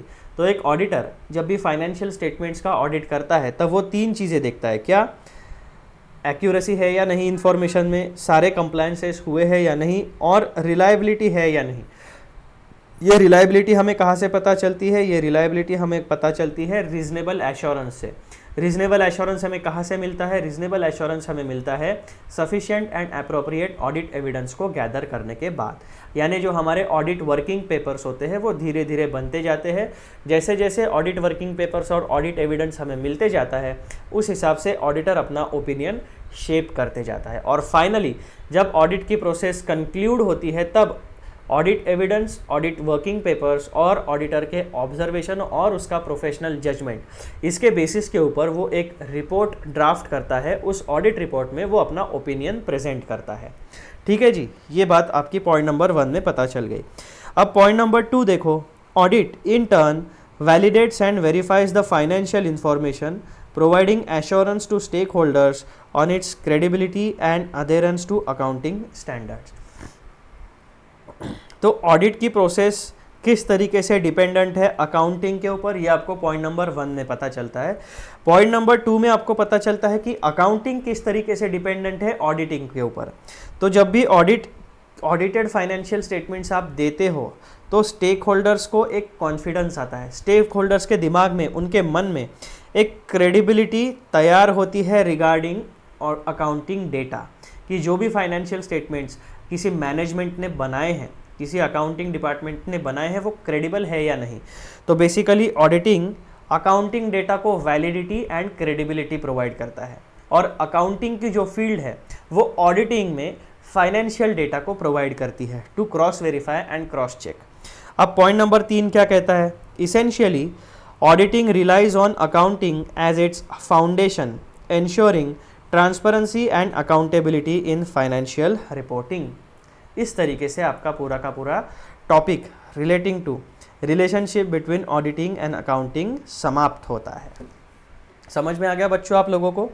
तो यहाँ पर हम लोग बेसिकली बात क्या करते हैं कि ऑडिट में किस तरीके का नॉलेज बेस और स्किल चाहिए और अकाउंटिंग में किस तरीके का नॉलेज और स्किल चाहिए। और जब आप ऑडिट करते हो किसी फाइनेंशियल स्टेटमेंट्स का, that is P&L and balance sheet का, तब वो जो data P&L and balance sheet में दिखता है वो अकाउंटिंग से जनरेट होता है। और इसीलिए अकाउंटिंग की फील्ड में जितना नॉलेज बेस है, point number 1, 2, 3, 4, 5, 6 and so on, ये सारी चीज़ें आपको पता होनी चाहिए as an auditor to conduct the process of audit in an efficient and effective manner. ये था आपका complete discussion regarding interdisciplinary nature of auditing, that means relationship between auditing and accounting. अब हम लोग आगे बढ़ते हैं और आपकी जो अगला वाला जो आपका टॉपिक है उसको डिस्कस करते हैं। The next topic is auditing and law, that means relationship of auditing and law. The relationship between auditing and law is multifaceted, as auditors must navigate through various legal requirements, regulations and statutes while performing their duties. Let's delve into the details of this relationship. अब audit और law में किस तरीके का संबंध है, कौन सा नॉलेज बेस हम लॉ से डिराइव करते हैं to conduct the process of audit, और ऑडिट लॉ में क्या किस तरीके की मदद कर सकता है, कंप्लायंस में किस तरीके की मदद कर सकता है, वो चीज़ें हम लोग देखने वाले हैं। ठीक है जी, लेकिन आगे बढ़ने से पहले एक सेकंड बस। ठीक है, एवरीथिंग इज प्रॉपरली रिकॉर्डिंग। अब हम लोग आगे बढ़ते हैं। तो हम लोग बात कर रहे हैं ऑडिटिंग एंड लॉ के बारे में, तो उसको कंटिन्यू करते हैं। तो ऑडिट का जो कॉलम है वो आपका सारे के सारे टॉपिक्स में कांस्टेंट रहने वाला है। जो ऑडिट एंड अकाउंटिंग में जो इन्फॉर्मेशन यहाँ पे मेंशन थी वही सेम इन्फॉर्मेशन है। तो ऑडिट में हम लोग करते क्या है, उसमें हमें ये पता चलता है कि जो प्रोसेस ऑफ ऑडिट है वो एक इंडिपेंडेंट एग्जामिनेशन है। किस चीज़ का? फाइनेंशियल इन्फॉर्मेशन का। तो independent examination of financial information, इसको अचीव करने के लिए हम क्या करते हैं? Gather sufficient and appropriate audit evidence.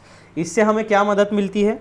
Arrive at reasonable assurance regarding true and fair nature of operating results and financial position, that means profit and loss account and balance sheet.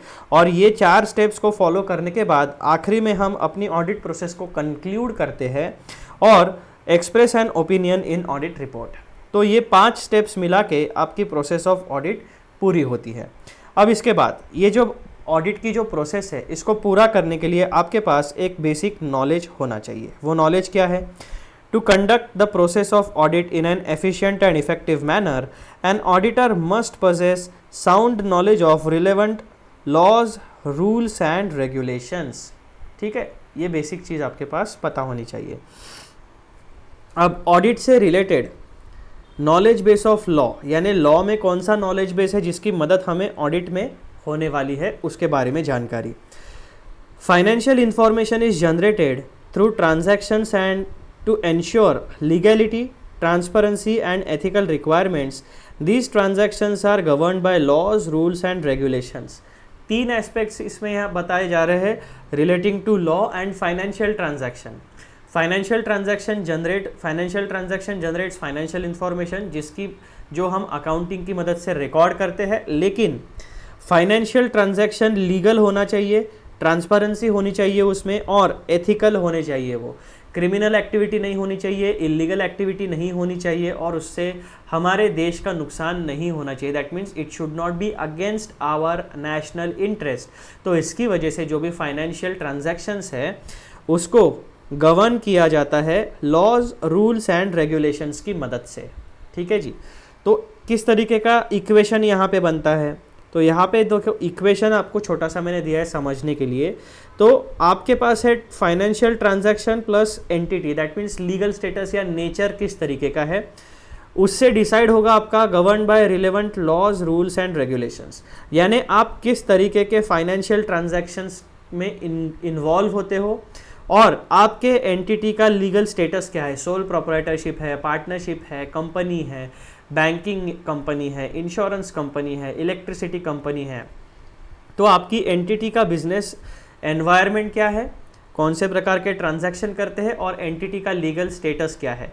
इन दो aspects को, that means financial transactions के aspect को, that means business environment और entity का legal status, इन दोनों aspects को मिला के डिसाइड होगा कि आपके एंटिटी को और आपके ट्रांजैक्शंस को कौन से laws rules and regulations apply होने वाले हैं। तो एक ऑडिटर को हमेशा transaction that means business environment और entity that means legal status क्या है इसकी जानकारी होनी चाहिए। इन दोनों के बारे में जानकारी मिलने के बाद ऑडिटर के दिमाग में आइडिया आ जाता है कि कौन से लॉज रूल्स एंड रेगुलेशंस के बारे में जानकारी फाइनेंशियल स्टेटमेंट्स में चेक करनी पड़ने वाली है। ठीक है, फिर हम लोग बात करते हैं नॉलेज बेस ऑफ लॉ के बारे में। तो लॉ में कौन सा नॉलेज बेस होना चाहिए एक ऑडिटर के पास, तो उसे टैक्सेशन के लॉस के बारे में नॉलेज होना चाहिए। टैक्सेशन में कौन से टैक्स होता है, income tax, GST, customs, excise, VAT, service tax, basically direct tax और इनडायरेक्ट टैक्सेस। ठीक है, उसके बाद में आता है आपका प्रोफेशन टैक्स। फिर कौन सा टैक्स आता है, stamp duty, local municipal taxes और जितने भी प्रकार के टैक्सेस होंगे। बेसिकली टैक्स कहाँ पर लगता है,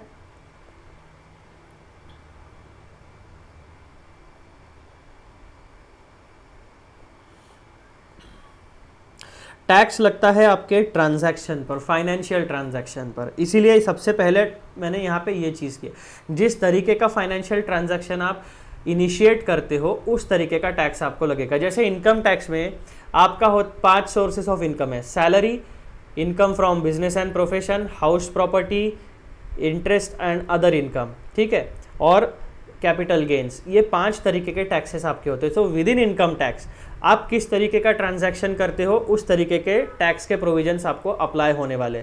अगर आप P&L अकाउंट में सैलरी वाला आइटम चेक करते हो तो इनकम टैक्स में सैलरी से रिलेटेड जो प्रोविजंस है उसके बारे में जानकारी आपको होनी चाहिए। सैलरी के साथ साथ सैलरी से जुड़े हुए चीज़ें होती है जो है ग्रेच्युटी, प्रोविडेंट फंड एंड जो भी कंट्रीब्यूशन होगा एम्प्लॉयर का और एम्प्लॉय का, उसके बारे में आपको जानकारी होनी चाहिए। लीव एनकैशमेंट के बारे में आपको जानकारी हो। बेसिकली सैलरी से रिलेटेड इनकम टैक्स में जितनी प्रोविजंस है अगर आपके फाइनेंशियल स्टेटमेंट्स में वो रिफ्लेक्ट हो रही है तो उसके बारे में अगर आपको ओपिनियन देना है तो आपको चेक करना पड़ेगा। तो इसीलिए यहाँ पर हमें ट्रांजैक्शन से रिलेटेड टैक्सेशन जो अप्लाई होने वाला है उसके बारे में नॉलेज होना ज़रूरी है। अगर हम कैपिटल गेन्स की बात करते हैं तो शॉर्ट टर्म कैपिटल गेन और लॉन्ग टर्म कैपिटल गेन, ये 2 चीज़ें होती है। उसके बाद में अगर आप स्टॉक्स में ट्रेडिंग करते हो, दैट मीन्स स्टॉक मार्केट में ट्रेडिंग करते हो, तो उसमें अलग तरीके से टैक्सेशन होता है। तो बेसिकली जिस तरीके का ट्रांजैक्शन आप इनिशिएट करते हो उससे रिलेटेड टैक्सेशन लॉज एक्टिवेट होंगे और वो नॉलेज बेस एक ऑडिटर के पास होना ज़रूरी है। फिर हम बात करते हैं पॉइंट नंबर 2 में एंटिटी बेस्ड लॉज। जैसे यहाँ पे अगर आप किसी LLP का ऑडिट करने वाले हो तो आपको जो LLP एक्ट है उसकी लीगल प्रोविजंस पता होनी चाहिए। कंपनी का ऑडिट करते हो तो कंपनीज एक्ट की प्रोविजंस पता होना चाहिए। इंडियन पार्टनरशिप फर्म का ऑडिट करते हो तो इंडियन पार्टनरशिप एक्ट में जो अकाउंट्स एंड फाइनेंशियल ट्रांजैक्शन से रिलेटेड चीज़ें हैं वो आपको पता होनी चाहिए। So similarly society, trust, NGO, अगर आप बैंकिंग कंपनी का ऑडिट करने वाले हो तो आपको RBI, SBI और बैंकिंग रेगुलेशंस ये सारे स्टैट्यूट्स पता होने चाहिए। उससे रिलेटेड रिलेवेंट लेटेस्ट सर्कुलर्स आपको पता होने चाहिए।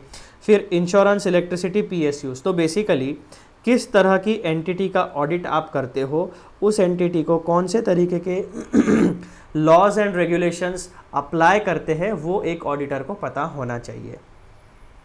और अदर लॉज की अगर हम बात करें तो कौन से होते हैं, provident fund act, gratuity act, labour laws and factory and environmental laws. अगर आप मैन्युफैक्चरिंग इंडस्ट्री में ऑडिट करते हो तो वहाँ पे आपको लेबर लॉज और फैक्ट्री एंड एनवायरमेंटल लॉज भी अप्लाई होते हैं। तो बेसिकली उस मैन्युफैक्चरिंग यूनिट ने इनसे रिलेटेड सारे कंप्लायंसेस किए हैं या नहीं किए हैं, प्रॉपरली टैक्सेशन पेनल्टीज़ ये सारी चीज़ें दी है या नहीं दी है, लाइसेंसेस लिए हैं या नहीं लिए हैं, एनवायरमेंटल क्लियरेंसेस इनके पास है या नहीं है, ये सारी चीज़ें आपको चेक करनी पड़ती है। तो जब भी हम प्रोसेस ऑफ ऑडिट की बात करते हैं तो लॉ एक बहुत ही वास्ट एंड इम्पॉर्टेंट फील्ड है, क्योंकि डायरेक्टली इसका इम्पैक्ट पड़ने वाला है पेनल्टी यानी फाइनेंशियल पोजीशन पर लॉज एंड रेगुलेशंस का इम्पैक्ट पड़ता है। तो जो भी ऑडिटर है उसको लॉज के relevant laws rules and regulations के बारे में जानकारी होनी चाहिए, क्योंकि financial statements P&L and balance sheet में जो अमाउंट रिफ्लेक्ट होती है, फॉर एग्जांपल अगर कोई मशीनरी है, एसेट है, तो उससे रिलेटेड डेप्रिसिएशन के बारे में जानकारी आपको होनी चाहिए। डेप्रिसिएशन का मेथड क्या है, स्ट्रेट लाइन मेथड है या रिटर्न डाउन वैल्यू मेथड है, किस मेथड से डेप्रिसिएशन कैलकुलेट किया है, उस मशीनरी की यूज़फुल लाइफ कितनी है, 5 साल 10 साल 15 साल, ये यूज़फुल लाइफ किसने डिसाइड की, आपने खुद डिसाइड की या किसी इंजीनियर को बुलाया जो एक्सपर्ट होता है मशीनरी और उससे रिलेटेड चीज़ों में। बहुत सारी चीज़ें होती है ना। तो इसीलिए ऑडिट अगर आपको करना है तो जैसे अकाउंटिंग का नॉलेज होना ज़रूरी है, उसी सेम तरीके से आपको लीगल स्टैट्यूट्स का, लीगल प्रोविजंस का और स्टैट्यूट्स का नॉलेज होना भी ज़रूरी है। फिर हमारा कंक्लूजन क्या आता है इससे रिलेटेड, लॉ के फील्ड से रिलेटेड। पॉइंट नंबर 1 देखो, the relationship between auditing and law is essential for ensuring compliance and accountability in financial reporting. तो जब भी हम फाइनेंशियल रिपोर्टिंग करते हैं तो ये जो फाइनेंशियल रिपोर्टिंग होता है ये 2 जगह पे होता है, पहला स्टेक होल्डर्स को और दूसरा गवर्नमेंट एजेंसीज को। क्यों गवर्नमेंट एजेंसीज को क्यों चाहिए, गवर्नमेंट एजेंसीज को चाहिए होता है compliance relating to various rules regulations and laws and taxation, ठीक है। और स्टेक होल्डर्स के लिए अकाउंटेबिलिटी और कंप्लायंस दोनों चीज़ें पड़ती है।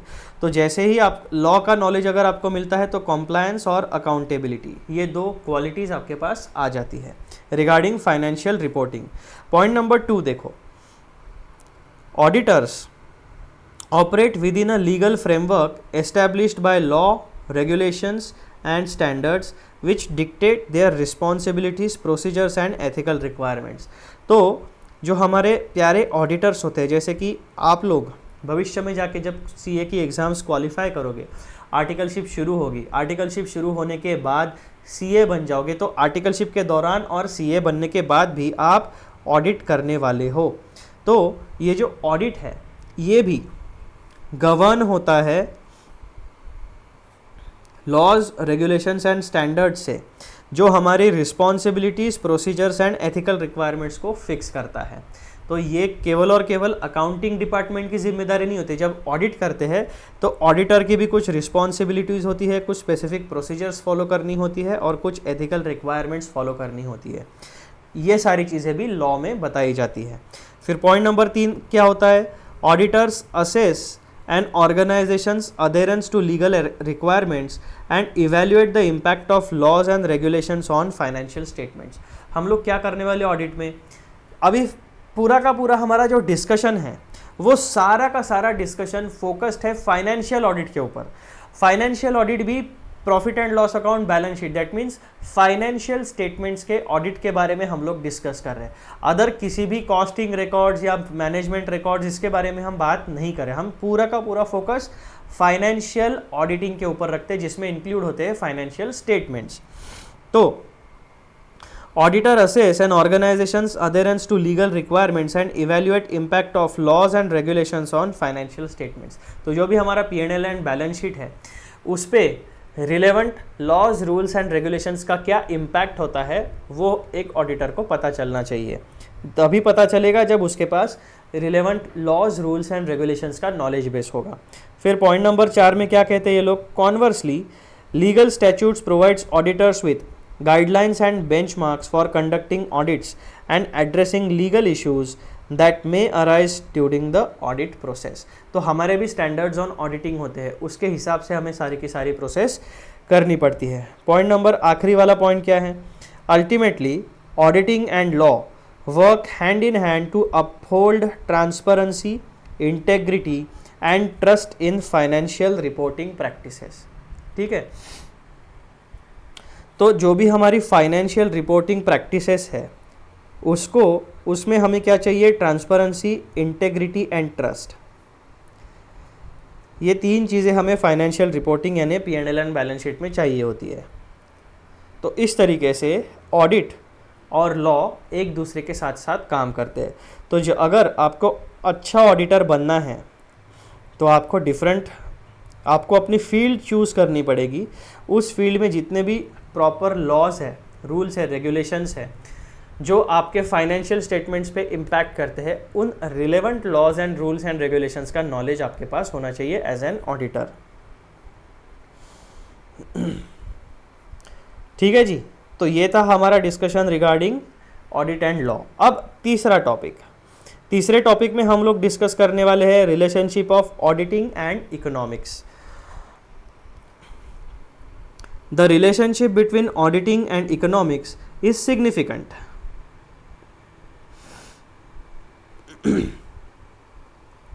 The relationship between auditing and economics is significant as auditors need to understand economic principles and factors that influence financial transactions, operations and reporting। तो इकोनॉमिक्स में हमें वो चीज़ें पता होनी चाहिए जो इन्फ्लुएंस करते हैं हमारे फाइनेंशियल ट्रांजैक्शंस को, हमारे डेली बिजनेस ऑपरेशंस को और हमारे फाइनेंशियल रिपोर्टिंग प्रोसेस को। Here's a detailed explanation of this relationship. अब ऑडिटिंग का तो हमारा कांस्टेंट है कॉलम, क्या कहता है, process of audit is an independent examination of financial information to gather sufficient and appropriate audit evidence and arrive at reasonable assurance regarding true and fair nature of operating results and financial position। ये 4 steps follow करने के बाद आखिरी में हम अपना opinion express करते हैं in an audit report. In 5 points को मिला के हमारी प्रोसेस ऑफ ऑडिट पूरी होती है, हमारा प्रोसेस ऑफ ऑडिट पूरा होता है। ठीक है, फिर यहाँ पे हमें क्या पता चलता है, to conduct the process of audit in an efficient and effective manner an auditor must possess sound knowledge of relevant topics from the field of economics. अब ऐसे कौन से टॉपिक्स हैं जो एक ऑडिटर को पता होने चाहिए from the field of economics, उसके बारे में बात करते हैं। तो प्रोसेस ऑफ ऑडिट के लिए कौन related knowledge base of economics में क्या क्या इंक्लूड होता है। Financial information is generated through transactions, ये बात हमें पता चल गई। अब पहला मुद्दा, transaction involves inflow of economic resources and outflow of economic resources. जो हमने सबसे पहले हमारे क्लास में एक ट्रांजैक्शन का एग्जाम्पल देखा था, क्या कौन था हमारे पास थे सेलर भाव और हमारे पास थे बायर भाव। दोनों ने क्या किया, एक्सचेंज ऑफ वैल्यू। क्या एक्सचेंज हुआ वैल्यू में, money and goods and services. तो इसमें से हमें क्या पता चला कि ये जो 2 एरोज है ये सिग्निफाई करते हैं inflow and outflow of economic resources in the form of money and in the form of goods and services. यही बात यहाँ पे होती है, एक ट्रांजैक्शन में जो होता है क्या होता है, inflow and outflow of economic resources. तो इसीलिए ये बात हमें basic cheese, layers of transaction पता होने चाहिए। फिर पॉइंट नंबर 2 में क्या होता है, ट्रांजैक्शन रिजल्ट्स इन। अब ये जो economic outflow and inflow of resources होता है, इसका इम्पैक्ट क्या होता है, 4 जगह पे इम्पैक्ट होता है। आइदर इनकम इज जनरेटेड और एक्सपेंसेस इनकर्ड और एसेट इज क्रिएटेड और लायबिलिटी इज क्रिएटेड। तो जो भी ट्रांजैक्शन यानी inflow and outflow of economic resources होता है, उसका इम्पैक्ट इन चारों में से किसी एक कैटेगरी में जाता है। फिर transaction have direct impact on financial position of an entity. उसके बाद economic resources that is money और मनी इक्विवेलेंट्स। तो इकोनॉमिक्स में ये जितनी ट्रांजैक्शन से रिलेटेड जितना नॉलेज बेस है वो हमें पता होना चाहिए। इकोनॉमिक रिसोर्सेज कौन से होते हैं, मनी, गुड्स, सर्विसेज, इनके बारे में बेसिक जानकारी हमें होनी चाहिए। Knowledge base useful in auditing. तो इकोनॉमिक्स में से हमें कॉस्ट बेनिफिट एनालिसिस काम में आता है, इंडस्ट्री एनालिसिस काम में आता है, analysis of economic indicators, risk assessment and economic impact analysis. तो कुल मिलाकर ये 5-6 मुद्दे जो है ये इकोनॉमिक्स से हमें ऑडिट में काम में आते हैं। ठीक है जी, तो इस तरीके का रिलेशनशिप था आपका इकोनॉमिक्स के साथ। अब इसका कंक्लूजन क्या है, देखो इकोनॉमिक्स और ऑडिट का। पॉइंट नंबर 1 देखो, the relationship between auditing and economics is integral, very very important. Auditors rely on economic principles to assess the financial health and performance of entities. Economic indicators, market trends, and industry dynamics inform audit procedures, helping auditors evaluate the reasonableness of financial statements and identify potential risk. अब यहाँ पे 2-3 की words हैं, वो क्या क्या है। Economics से हमें क्या पता चलता है कि इकोनॉमिक इंडिकेटर्स, जो हमारी एंटिटी है वो जिस तरीके के बिजनेस में है, उस बिजनेस में मार्केट ट्रेंड्स फिलहाल क्या कहते हैं, उस बिजनेस में इंडस्ट्री किस तरीके की है, डायनामिक्स किस तरीके के हैं। तो ये इकोनॉमिक इंडिकेटर्स, मार्केट ट्रेंड्स और इंडस्ट्री डायनामिक्स, अगर इसके बारे में एक ऑडिटर को जानकारी है तो वो अपने दिमाग से, अपने नॉलेज से एक अंदाज़ा लगा सकता है कि इस पर्टिकुलर एंटिटी का प्रॉफिट एंड लॉस अकाउंट और बैलेंस शीट किस तरीके का, किस नेचर का होगा। ठीक है, और इससे उसे अपने ऑडिट प्रोसीजर को प्लान करने में मदद मिलती है। Helping auditors evaluate reasonableness of financial statements and identify potential risk. तो ये जो इकोनॉमिक इंडिकेटर्स है, मार्केट ट्रेंड्स है एंड इंडस्ट्री डायनामिक्स है, इससे ऑडिटर को क्या मदद मिलती है। एक ऑडिटर इन 3 चीज़ों से इवैल्यूएट कर सकता है, reasonableness of financial statements and identify potential risk. अगर मार्केट ट्रेंड्स की हम लोग बात करें तो हो सकता है कि हर एक इंडस्ट्री में अप्स एंड डाउन्स आते हैं, हर एक इंडस्ट्री में डिमांड कभी कभी बढ़ जाती है, कभी कभी कम हो जाती है। जैसे ऑटोमोबाइल इंडस्ट्री, कुछ सीज़न होता है जहाँ पे लोगों के पास पैसा नहीं होता है तो मार्केट डाउन हो जाता है। लेकिन एक ऑडिटर के दिमाग में ये सारी चीज़ें होनी चाहिए कि मार्केट का ट्रेंड जब वो ऑडिट करता है, 12 महीनों का जब हम लोग ऑडिट करते हैं तो इन 12 महीनों में इंडस्ट्री का ट्रेंड किस तरीके का था, उस हिसाब से आपकी सेल और परचेस और एक्सपेंसेस की फिगर्स होनी चाहिए। अब बेसिकली जब हम लोग देखते हैं कि समर सीज़न में इलेक्ट्रिसिटी की डिमांड बहुत ज़्यादा होती है, करेक्ट। तो अगर आपका बिजनेस डिपेंडेंट है इलेक्ट्रिसिटी के ऊपर, तो कौन से सीज़न में आपकी इलेक्ट्रिसिटी की डिमांड बहुत ज़्यादा होती है, कौन से सीज़न में आपकी डिमांड कम होती है।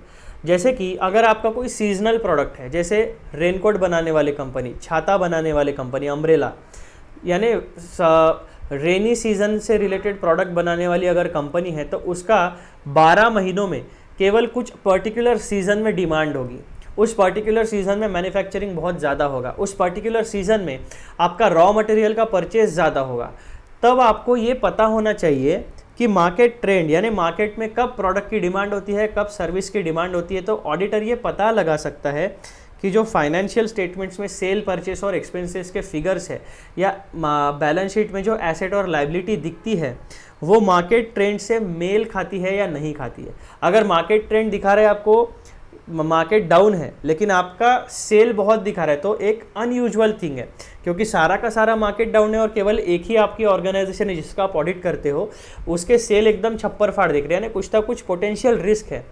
जब मार्केट डाउन है तब आपका सेल कैसे बढ़ा, ये कुछ बेसिक रिलेशनशिप होती है मार्केट और आपके ऑर्गेनाइजेशन के परफॉर्मेंस में।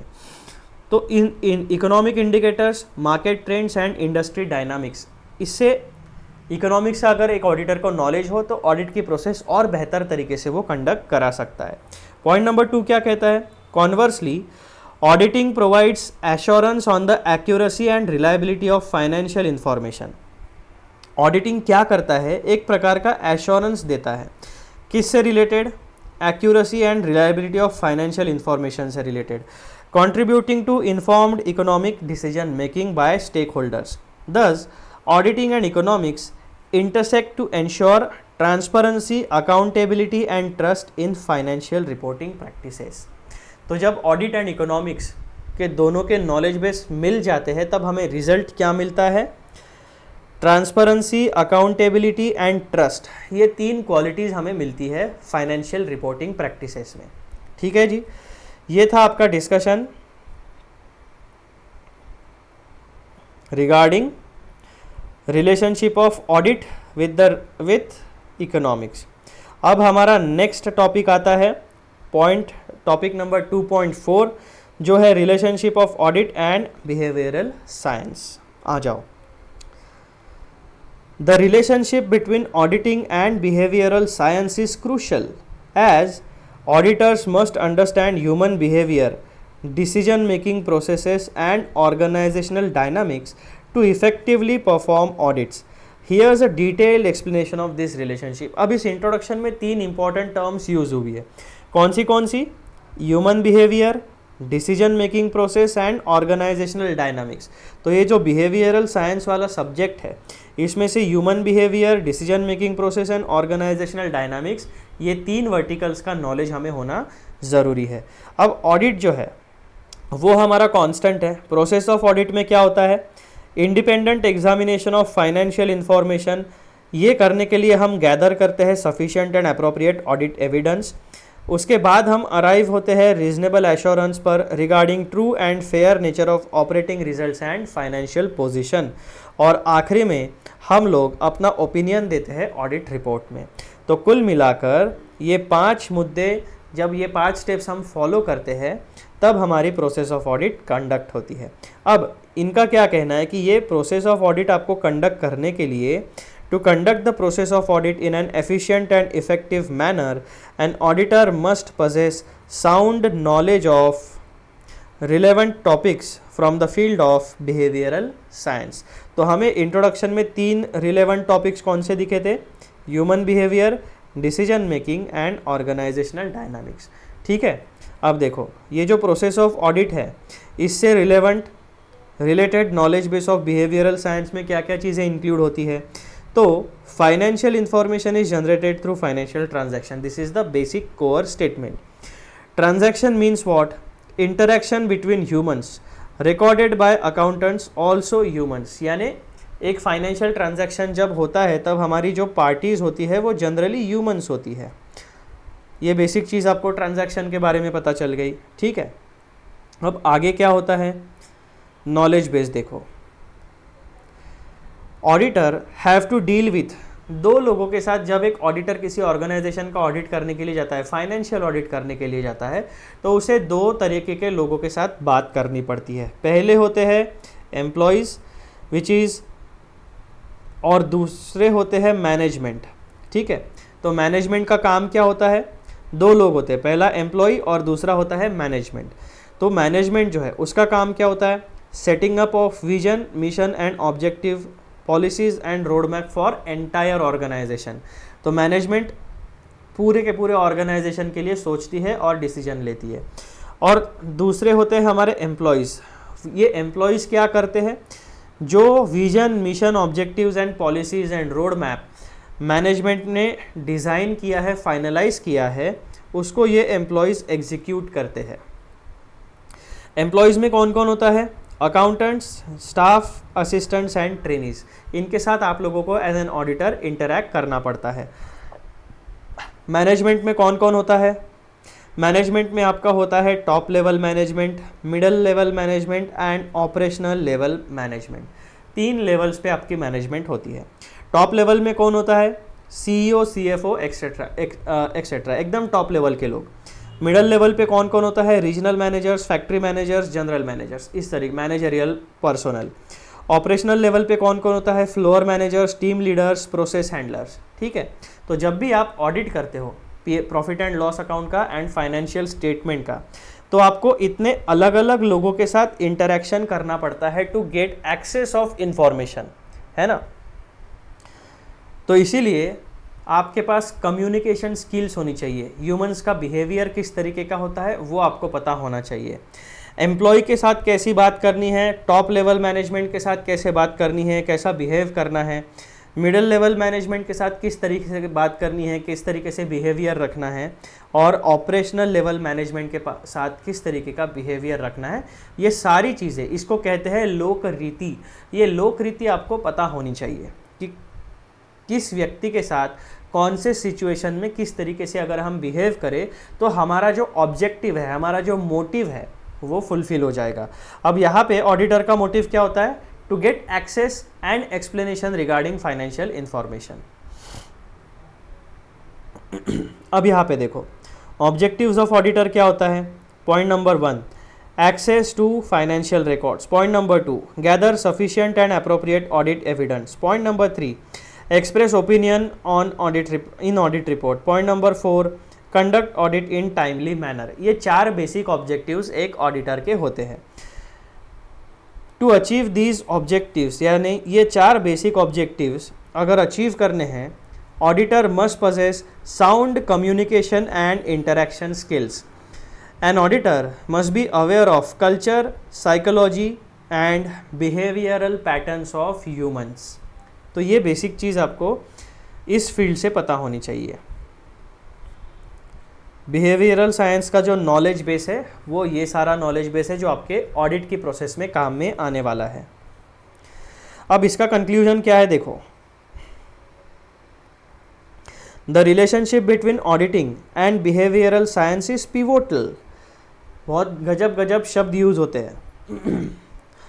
Auditors leverage insights from behavioural science to understand human behaviour, decision making processes and organizational dynamics, aiding in fraud detection, ethical judgment and internal control evaluation. ये basic चीज़ आपको पता. Behavioural science का knowledge base जब आप apply करते हो as an auditor तो आपको क्या पता चलता है. ह्यूमन बिहेवियर किस तरीके का है, डिसीजन मेकिंग प्रोसेसेस किस तरीके की है उस पर्टिकुलर ऑर्गेनाइजेशन में, और ऑर्गेनाइजेशनल डायनामिक्स यानी उस ऑर्गेनाइजेशन का एक ओवरऑल कल्चर किस तरीके का है. ये बातें एक ऑडिटर को पता चलती है. ये जब आप इन चीज़ों के ऊपर ध्यान देते हो तब आपको ऑडिट में क्या मदद होती है कि कौन सा व्यक्ति गुरु घंटाल है और कौन सा व्यक्ति सही इन्फॉर्मेशन देता है. Fraud detection, ethical judgement and internal control evaluation, इन 3 चीज़ों को अनरेवल करने में आपको बिहेवियरल साइंस की मदद मिल सकती है. क्योंकि क्या होता है, जब आप किसी व्यक्ति के साथ 1-on-1 बात करते हो, आमने सामने बात करते हो, तो आपको एक आइडिया लग जाता है कि ये व्यक्ति सही बोल रहा है, यानी सच बोलता है या झूठ बोलता है ना.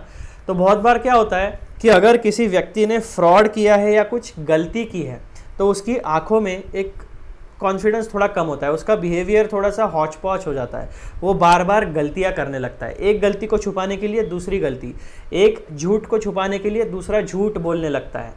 तो किसी ऑर्गेनाइजेशन में अगर किसी एम्प्लॉय ने, किसी मैनेजमेंट मेंबर ने अगर फ्रॉड किया है तो वो एक्स्ट्रा कॉशियस हो जाता है, एक्स्ट्रा अलर्ट हो जाता है, वो कुछ एबनॉर्मल बिहेवियर करने लगता है.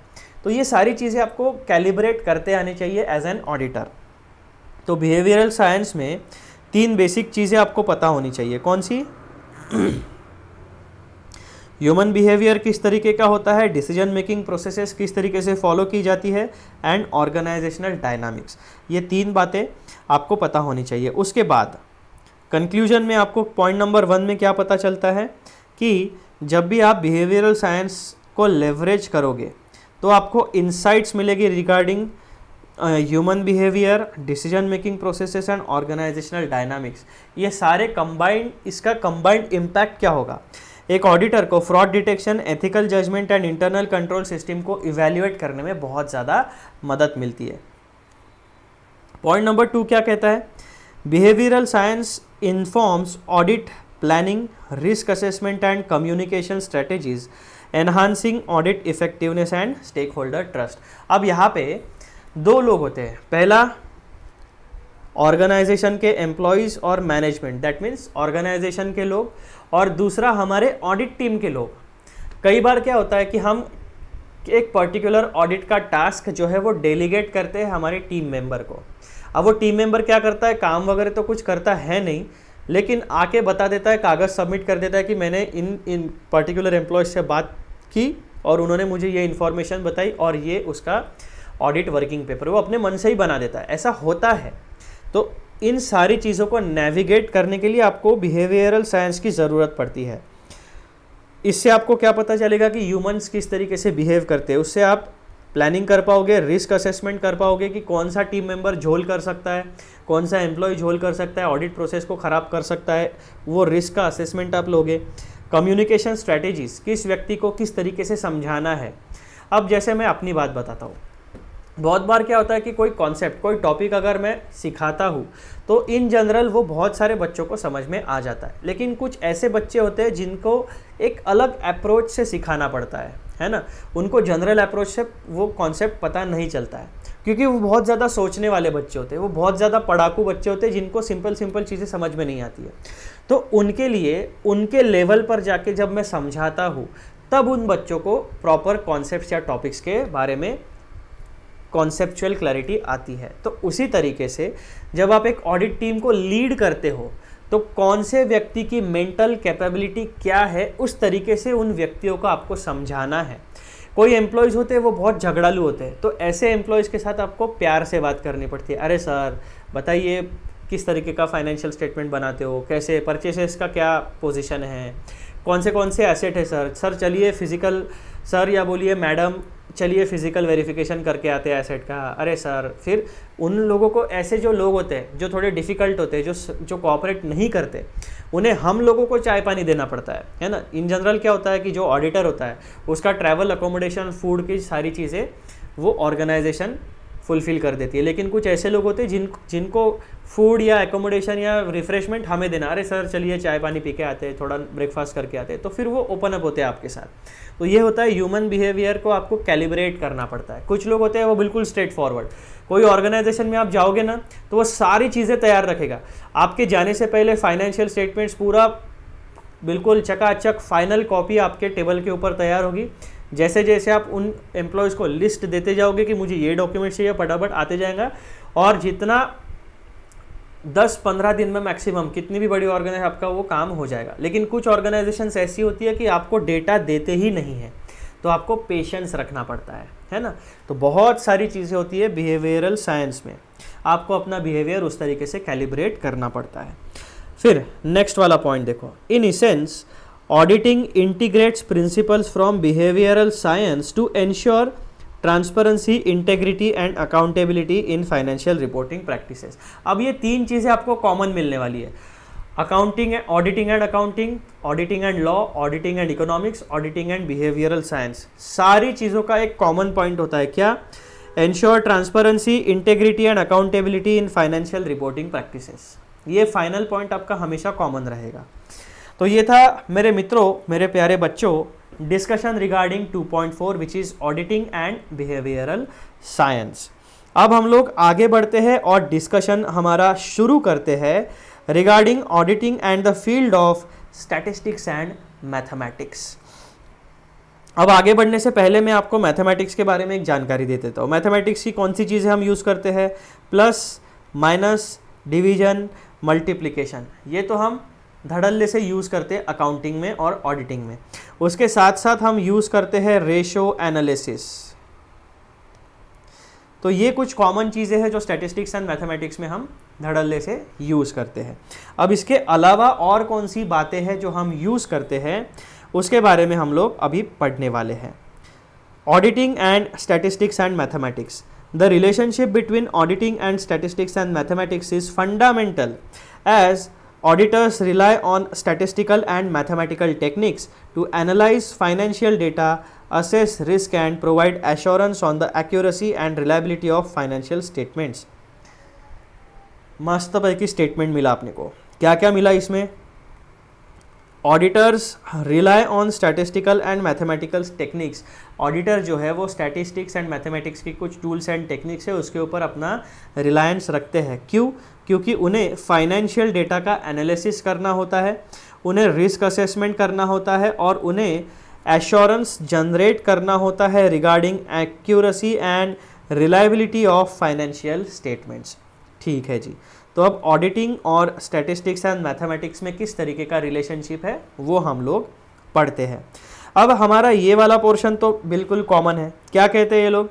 The process of audit is an independent examination of financial information in which we gather sufficient and appropriate audit evidence to arrive at a reasonable assurance regarding true and fair nature of operating results and financial position।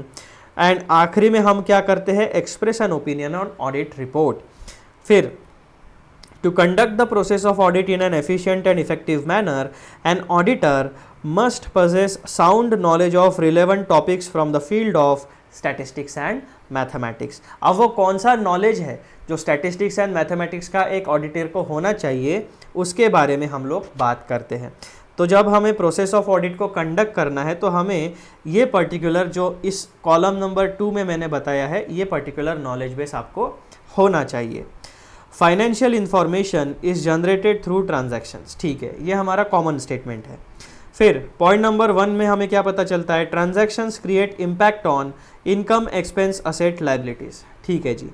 फिर number of transactions number of transaction could be in hundreds, thousands or more depending upon economic size and nature of entity. That means एक entity एक 12 महीने के period में, that means financial year में 100 transaction भी कर सकती है, 1000 ट्रांजैक्शन भी कर सकती है, 1 लाख ट्रांजैक्शन भी कर सकती है और 10 लाख भी ट्रांजैक्शन भी कर सकती है। वो डिपेंड करता है उसकी इकोनॉमिक साइज में और नेचर ऑफ बिजनेस में, ठीक है, ये बात हमें पता चल गई। Then the process of audit have to be conducted in a specific time period. हमारे पास ऑडिट की प्रोसेस को कंडक्ट करने के लिए अनलिमिटेड टाइम नहीं होता है, एक स्पेसिफिक लिमिटेड टाइम पीरियड होता है, उसमें हमें ऑडिट की प्रोसेस को कंडक्ट करना होता है। It is not possible for an auditor to check the details of each and every transaction in big corporates due to time and budget constraints. तो हमारे limitations जो होते हैं ऑडिट के वो 2 होते हैं, पहला समय और दूसरा फाइनेंशियल रिसोर्सेस, यानी जितनी हमें प्रोफेशनल फीस मिलती है जितना हमारे पास टाइम होता है, इन दोनों के कॉम्बिनेशन में हमें अपनी ऑडिट की प्रोसेस को डिज़ाइन करना होता है, ठीक है। हमारे पास अनलिमिटेड रिसोर्सेस नहीं है, लिमिटेड रिसोर्सेस में हमें ऑडिट की प्रोसेस को कंडक्ट करना है और फाइनेंशियल स्टेटमेंट्स के ऊपर अपना ओपिनियन स्टेक होल्डर्स को रिटर्न फॉर्मेट में ऑडिट रिपोर्ट में प्रोवाइड करना है। Therefore an auditor needs help of various statistical tools and mathematical formulas to reduce the burden of data analysis. अब हमने आपकी आंखों के सामने ऑडिट का एक रियलिस्टिक पिक्चर रखा और पॉइंट नंबर 3 में हमने ये बता दिया कि ये रियलिटी है ऑडिट के फील्ड की। नंबर ऑफ ट्रांजैक्शन बहुत हो सकते हैं, तो इट इज़ नॉट प्रैक्टिकल कि लिमिटेड पैसों में और लिमिटेड टाइम में एक ऑडिटर आपका हर एक ट्रांजैक्शन डिटेल में चेक नहीं कर सकता। तो हमें एक ऑल्टरनेटिव चाहिए। तो वो ऑल्टरनेटिव क्या होता है डेटा एनालिसिस करने का? वो ऑल्टरनेटिव हमें प्रोवाइड करते हैं statistical and tools and mathematical formula, है ना। इनकी मदद से हम बहुत बड़े काम को बहुत जल्दी कर सकते हैं। अब स्टैट्स एंड मैथ्स में कौन सा नॉलेज बेस है जो हमारे ऑडिट में काम में आता है? तो उसमें सैम्पलिंग मेथड्स होती है, कोरिलेशन एनालिसिस होता है, रेशो एनालिसिस होता है, ट्रेंड एनालिसिस होता है, वेरिएंस एनालिसिस, क्लस्टर एनालिसिस। तो ये 6 टूल्स एंड टेक्निक्स के नाम मैंने आपको यहाँ पे दिए हैं। इनके बारे में यहाँ पे हम लोग डिटेल डिस्कशन नहीं करने वाले। हम लोगों का मेन मुद्दा क्या है, ऑडिट की फील्ड में स्टैटिस्टिक्स एंड मैथमेटिक्स का क्या यूज़ है वो हमें देखना है। तो वो यूज़ हमें पॉइंट नंबर 3 में और यहाँ पे दिखता है। An auditor uses various techniques to obtain sample from various transaction categories, analyzes it and try to extrapolate the findings to a larger set of data to arrive at certain conclusion. तो यहाँ पे हम लोग क्या करते हैं, जैसे कि अगर हमारे पास 1000 ट्रांजैक्शन है और हम हर एक ट्रांजैक्शन को डिटेल में चेक नहीं कर सकते, तो हम क्या करेंगे, उसका उन 1000 ट्रांजैक्शन में से हाई वैल्यू और हाई रिस्क इस ऐसे जो ट्रांजैक्शन है उनको 100% चेक करेंगे। रिमेनिंग जो जनरल ट्रांजैक्शन है उनमें से एक सैंपल रैंडम सैम्पलिंग निकालेंगे। रैंडम सैम्पलिंग निकाल के हम उस एम्प्लॉयज़ को बताएंगे कि हमें इन सीरियल नंबर के वाउचर, बिल, जो भी आपके पास सोर्स डॉक्यूमेंट होगा इस ट्रांजैक्शन से रिलेटेड वो ला के दो। तो फॉर एग्जांपल अगर 1000 ट्रांजैक्शन है उसमें से 300 transactions high value and high risk है, तो उन 300 ट्रांजैक्शन को हम पूरा ईच एंड इंडिविजुअल ट्रांजैक्शन हम 300 ट्रांजैक्शंस को चेक करेंगे। बचे हुए 700 ट्रांजैक्शंस जो है उसमें से हम 400 ट्रांजैक्शंस का सैंपल निकालेंगे और उन 400 ट्रांजैक्शन को सैंपल बेसिस पे चेक करके हम बचे हुए 700 ट्रांजैक्शंस के ऊपर उसको एक्स्ट्रापोलेट करेंगे जो रिजल्ट हम निकालते हैं। तो बेसिकली ये सैम्पलिंग मेथड हम स्टैटिस्टिक्स एंड मैथमेटिक्स से यूज़ करते हैं। मैथमेटिक्स से हम रेशियो एनालिसिस भी यूज़ करते हैं to find out the relationship of one financial factor with other financial factor.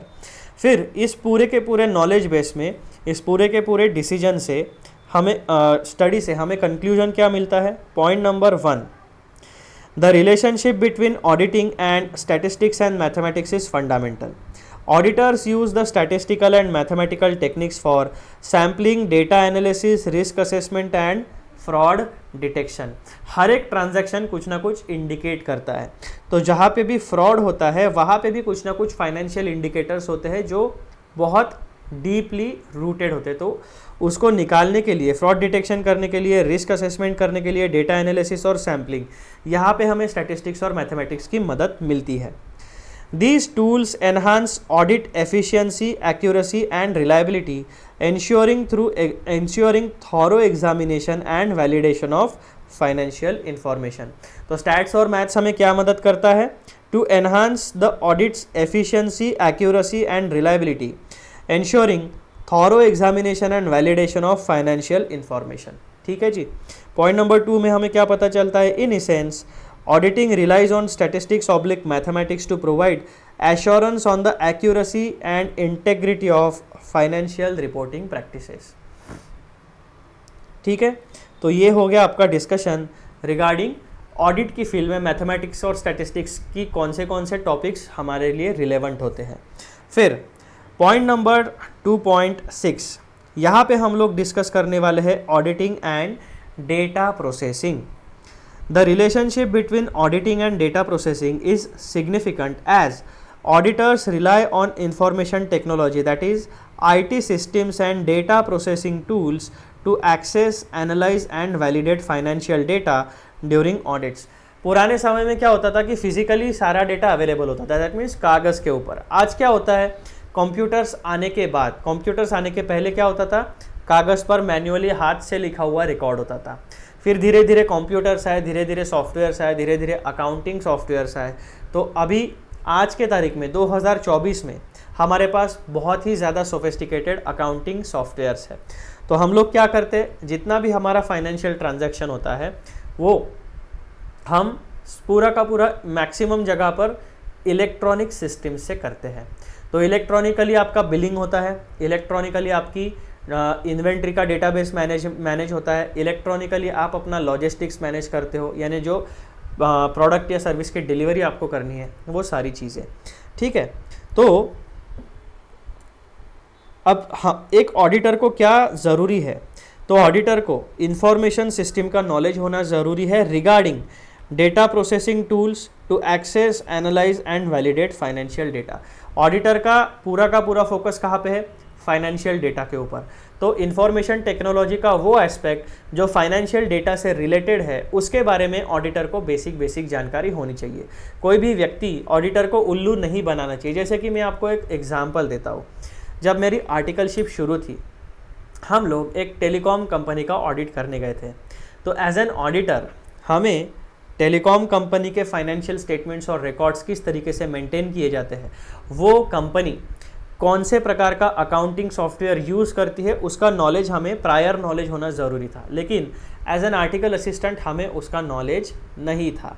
लेकिन हमारे प्रिंसिपल ने क्या किया था, हमें ऑडिट के लिए भेज दिया, जाके ऑडिट करके आओ। अब कैसे करेंगे? तो वहाँ के जो ऑफिसर्स थे वो हमें कोऑपरेट नहीं कर रहे थे, वो हमारा गेम ले रहे थे कि सर आप तो सीए बनने वाले हो, आपको तो बहुत नॉलेज है, हम तो छोटे से अकाउंटेंट हैं, आप ढूंढ लो, पीएनएल बैलेंस शीट निकाल लो, हम आपको एक्सेस दे देते हैं हमारे सिस्टम का। वैसे नहीं होता है। टैली में से बैलेंस शीट पीएनएल निकालना बहुत आसान होता है, लेकिन जो एसएपी होता है, जो अलग ओरेकल होता है, जो अलग अलग हाईफाई अकाउंटिंग सॉफ्टवेयर्स होते हैं, वहाँ से आप बहुत आसानी से, जब तक आपको उनके स्पेसिफिक कोड्स पता नहीं है, आप विदाउट कोड्स के नॉलेज आप अपना विदाउट ऑथेंटिकेशन आप पीएनएल बैलेंस शीट का डेटा जनरेट नहीं कर सकते हो।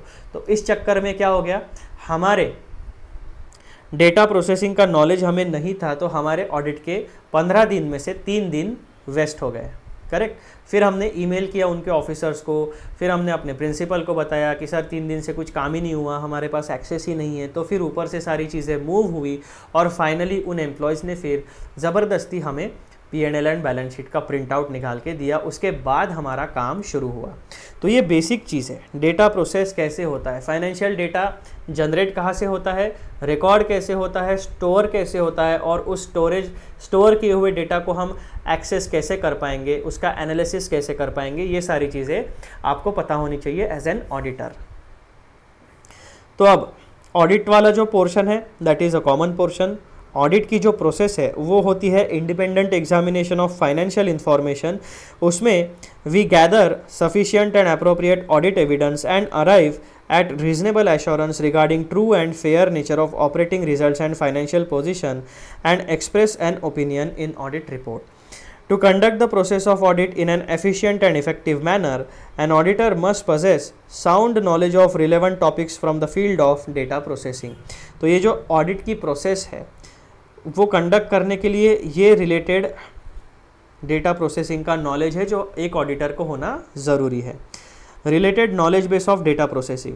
Financial information is generated through transactions. अब सबसे पहला point, transactions generate a lot of data regarding income, expenses, assets, liabilities. Basic cheese, modes of data storage. पहला physical that is paper format and दूसरा है digital that is softwares and computers. इन दो तरीके से data को store किया जाता है।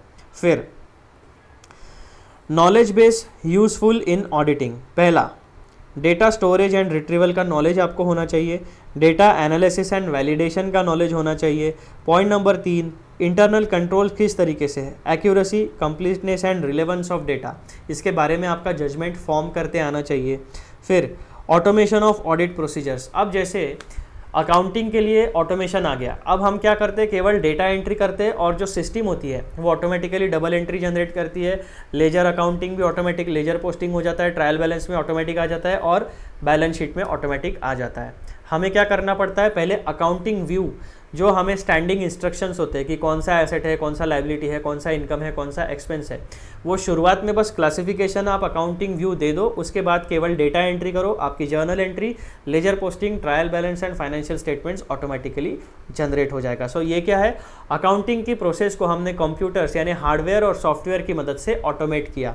सिमिलरली ऑडिट की जो प्रोसीजर्स होती है उसमें भी ऑटोमेशन होता है। तो वो ऑटोमेशन क्या है, कौन से ऑटोमेशन हमारे पास अवेलेबल है, वो सारी चीज़ें आपको पता होनी चाहिए। बेसिकली आपको एक्सेल का नॉलेज होना चाहिए, एमएस एक्सेल का यूज़ करके आप बहुत सारी चीज़ें, आपका जो डेटा एनालिसिस है वो ऑटोमेट कर सकते हो।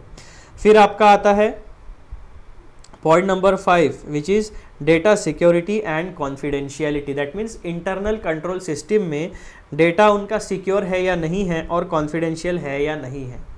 ठीक है, then continuous monitoring and auditing, ये चीज़ें आपको पता होनी चाहिए। पॉइंट नंबर 7 में क्या होता है, जनरल पर्पस आईटी प्रोफिशिएंसी यानी MS Word, MS Excel, PPT, emails, accounting softwares basic, ये सारी चीज़ें एक ऑडिटर को पता होनी चाहिए, क्योंकि ये अगर उसको पता नहीं है तो वो डेटा को एक्सेस नहीं कर पाएगा। डेटा को एक्सेस अगर नहीं कर पाएगा तो ऑडिट किस चीज़ का करेगा, ऑडिट होगा ही नहीं।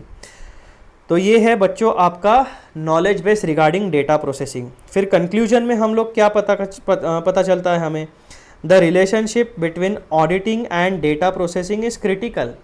Yes, we know that it is critical because without data we can not conduct the process of audit. Auditors rely on data processing tools and systems to access, analyze and validate financial data efficiently. Data से related 3 activities हम करते हैं। क्या, सबसे पहले तो access करो data को, एनालाइज करो डेटा को एंड डेटा को वैलिडेट करो। यानी वैलिडेशन मीन्स व्हाट। अब एक वैलिडेशन का फैक्टर मैं आपको बताता हूँ कि आपका अप्रैल से लेकर मार्च तक आपका फाइनेंशियल रहता है 12 महीनों का। तो जब आप डेटा को वैलिडेट करते हो दैट मीन्स क्या कि आपने इन 12 एक कट ऑफ डेट लगा के इन 12 महीनों का डेटा निकाला। ठीक है, this is one of the validation factor.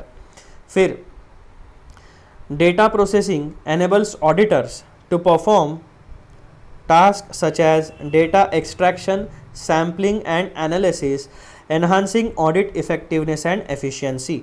In essence, auditing depends on data processing to ensure accurate and reliable financial reporting practices. तो ये हो गया मित्रों आपका conclusion regarding relationship between auditing and data processing. अब हम लोग आगे बढ़ते हैं और हमारा टॉपिक नंबर 2.7 पढ़ते हैं। ठीक ठीक है। 2.7 में हमें क्या पढ़ना है? Relationship of auditing and financial management.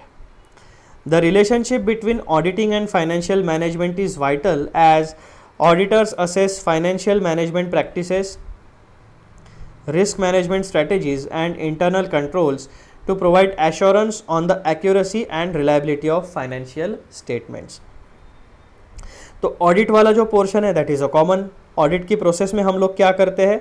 Independent examination of financial information and we gather sufficient and appropriate audit evidence to arrive at a reasonable assurance regarding true and fair nature of operating results and financial position। ये सारी चीज़ें होने के बाद we express an opinion in audit report। ये basic चीज़। फिर to conduct the process of audit in an efficient and effective manner, auditor must possess sound knowledge of relevant topics from the field of financial management। अब audit से related कौन सा topics है, कौन से topics है financial management में जिसका नॉलेज एक ऑडिटर को होना चाहिए? Related knowledge base of financial management. Financial information is generated through financial transaction. This is a basic statement. Transactions generate financial information regarding income, expense, asset, liabilities. ये आपके दिमाग में फिक्स होना चाहिए, ठीक है।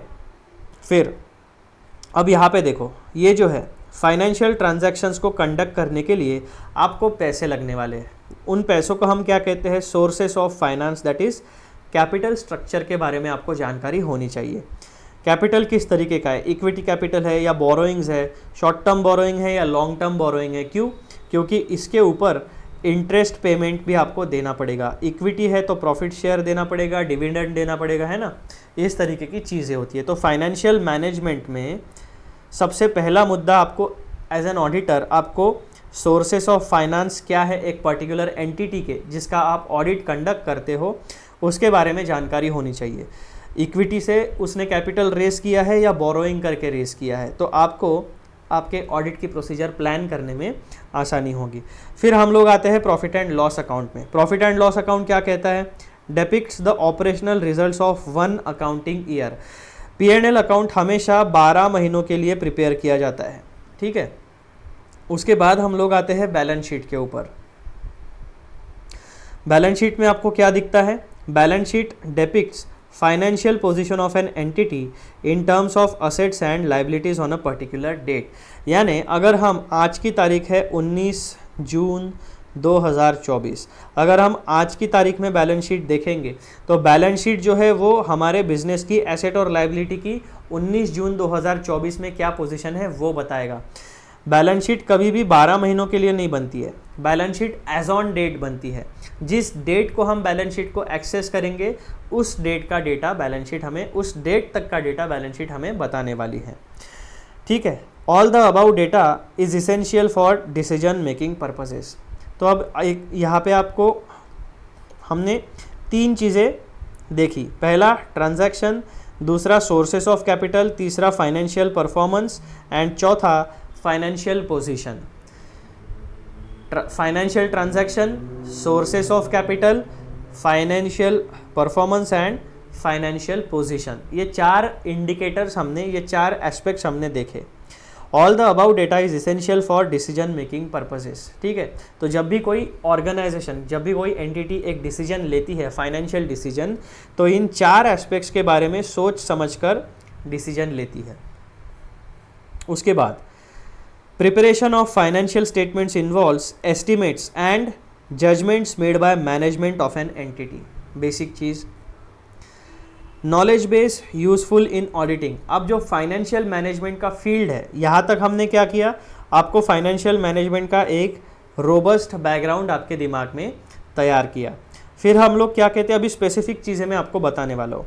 तो फाइनेंशियल मैनेजमेंट में जो वर्किंग कैपिटल मैनेजमेंट होता है उसका नॉलेज होना चाहिए। सोर्सेस ऑफ फाइनेंस क्या है, fund flow analysis, capital budgeting, capital structure analysis, risk assessment, valuation methods used, internal control planning, ratio analysis, ये सारे के सारे टॉपिक्स फाइनेंशियल मैनेजमेंट में आते हैं और ये हमारे ऑडिट के प्रोसेस से भी रिलेटेड होते हैं। तो इसीलिए इन चीज़ों का नॉलेज एक ऑडिटर को होना ज़रूरी है, क्योंकि जब इन कॉन्सेप्ट्स को, इन टॉपिक्स को एक ऑडिटर अपने ऑडिट प्रोसेस में अप्लाई करता है तब वो transactions, sources of finance, P&L and balance sheet, इनको अच्छी तरीके से एनालिसिस कर पाएगा और अपना ओपिनियन अच्छे तरीके से प्रिपेयर कर पाएगा।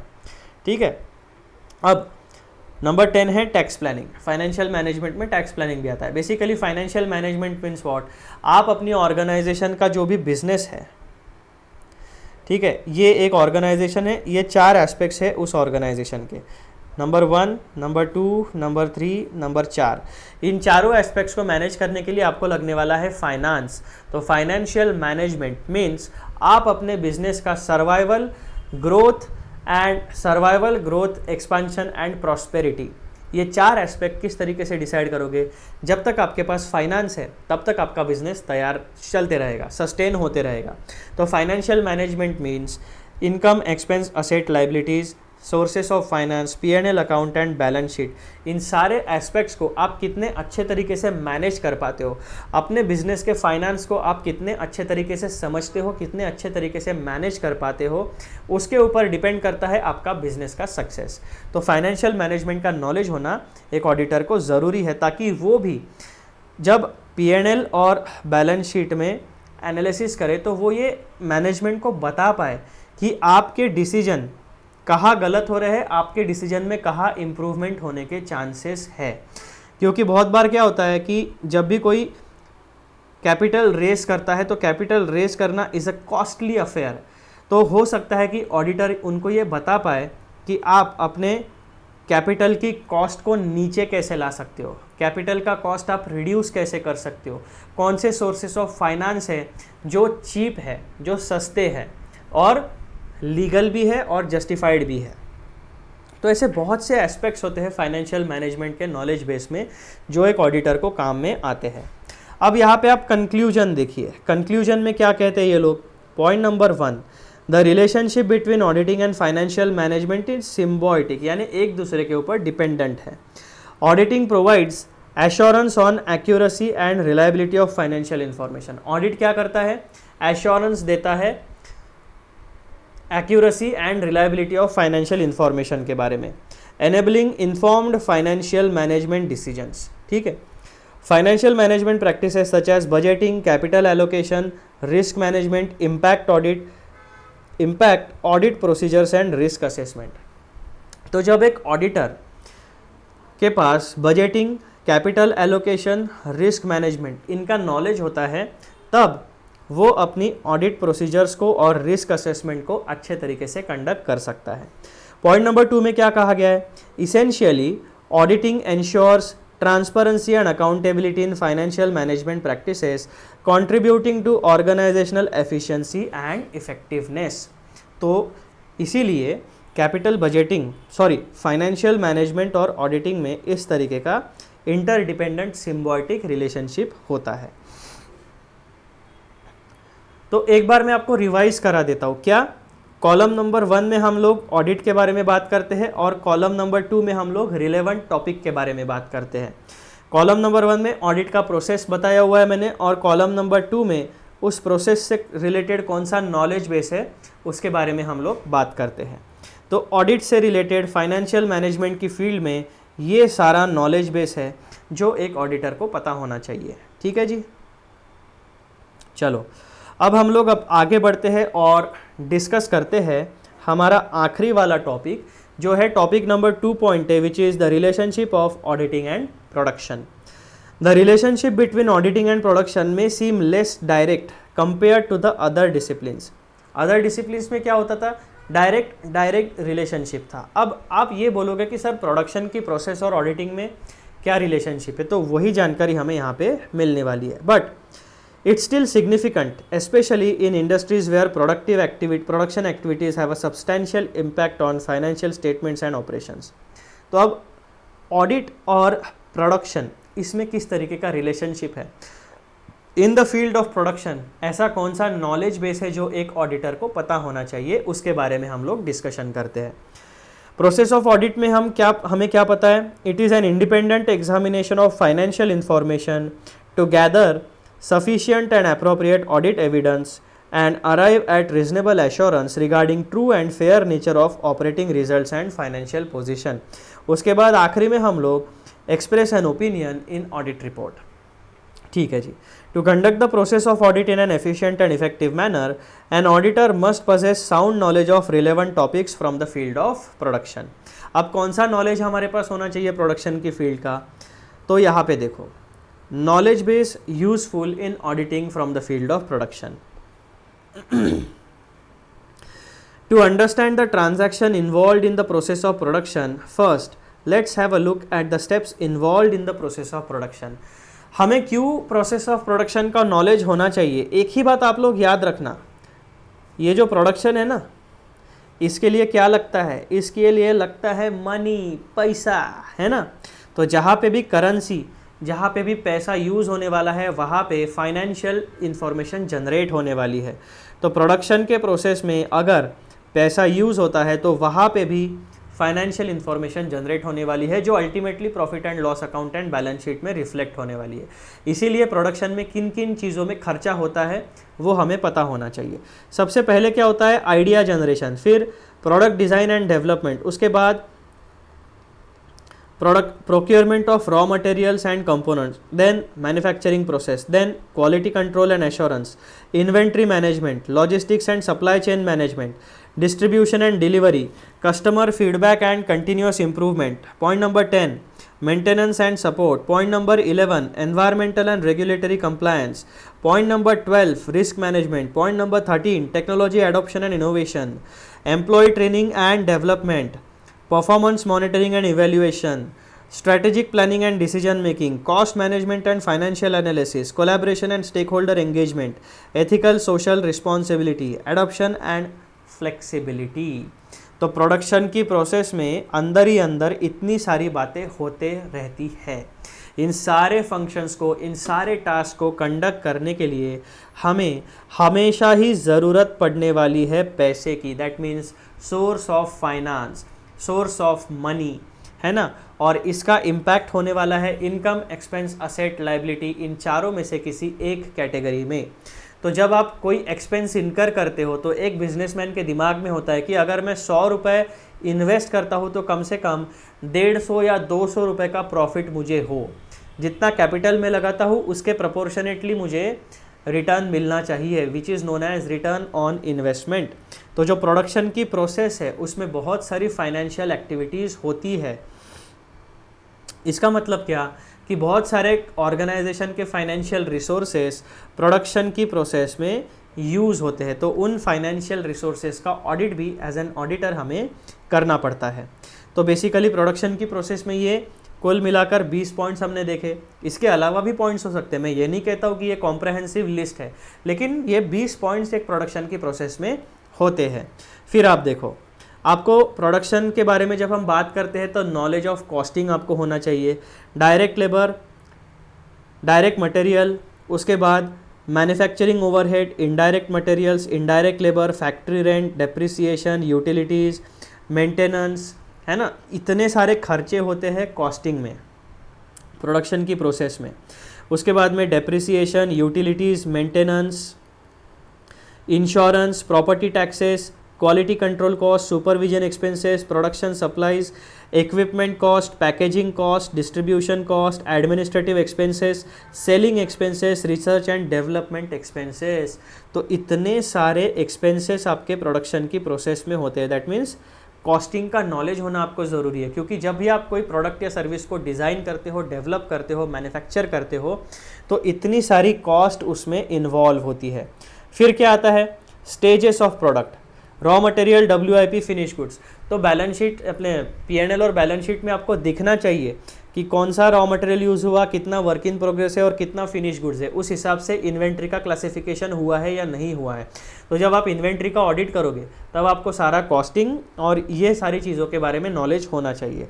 Then there is treatment of cost. कौन से कॉस्ट को आप रेवेन्यू एक्सपेंडिचर बताओगे, कौन से कॉस्ट को आप कैपिटल एक्सपेंडिचर बताओगे, इसका नॉलेज आपको होना चाहिए।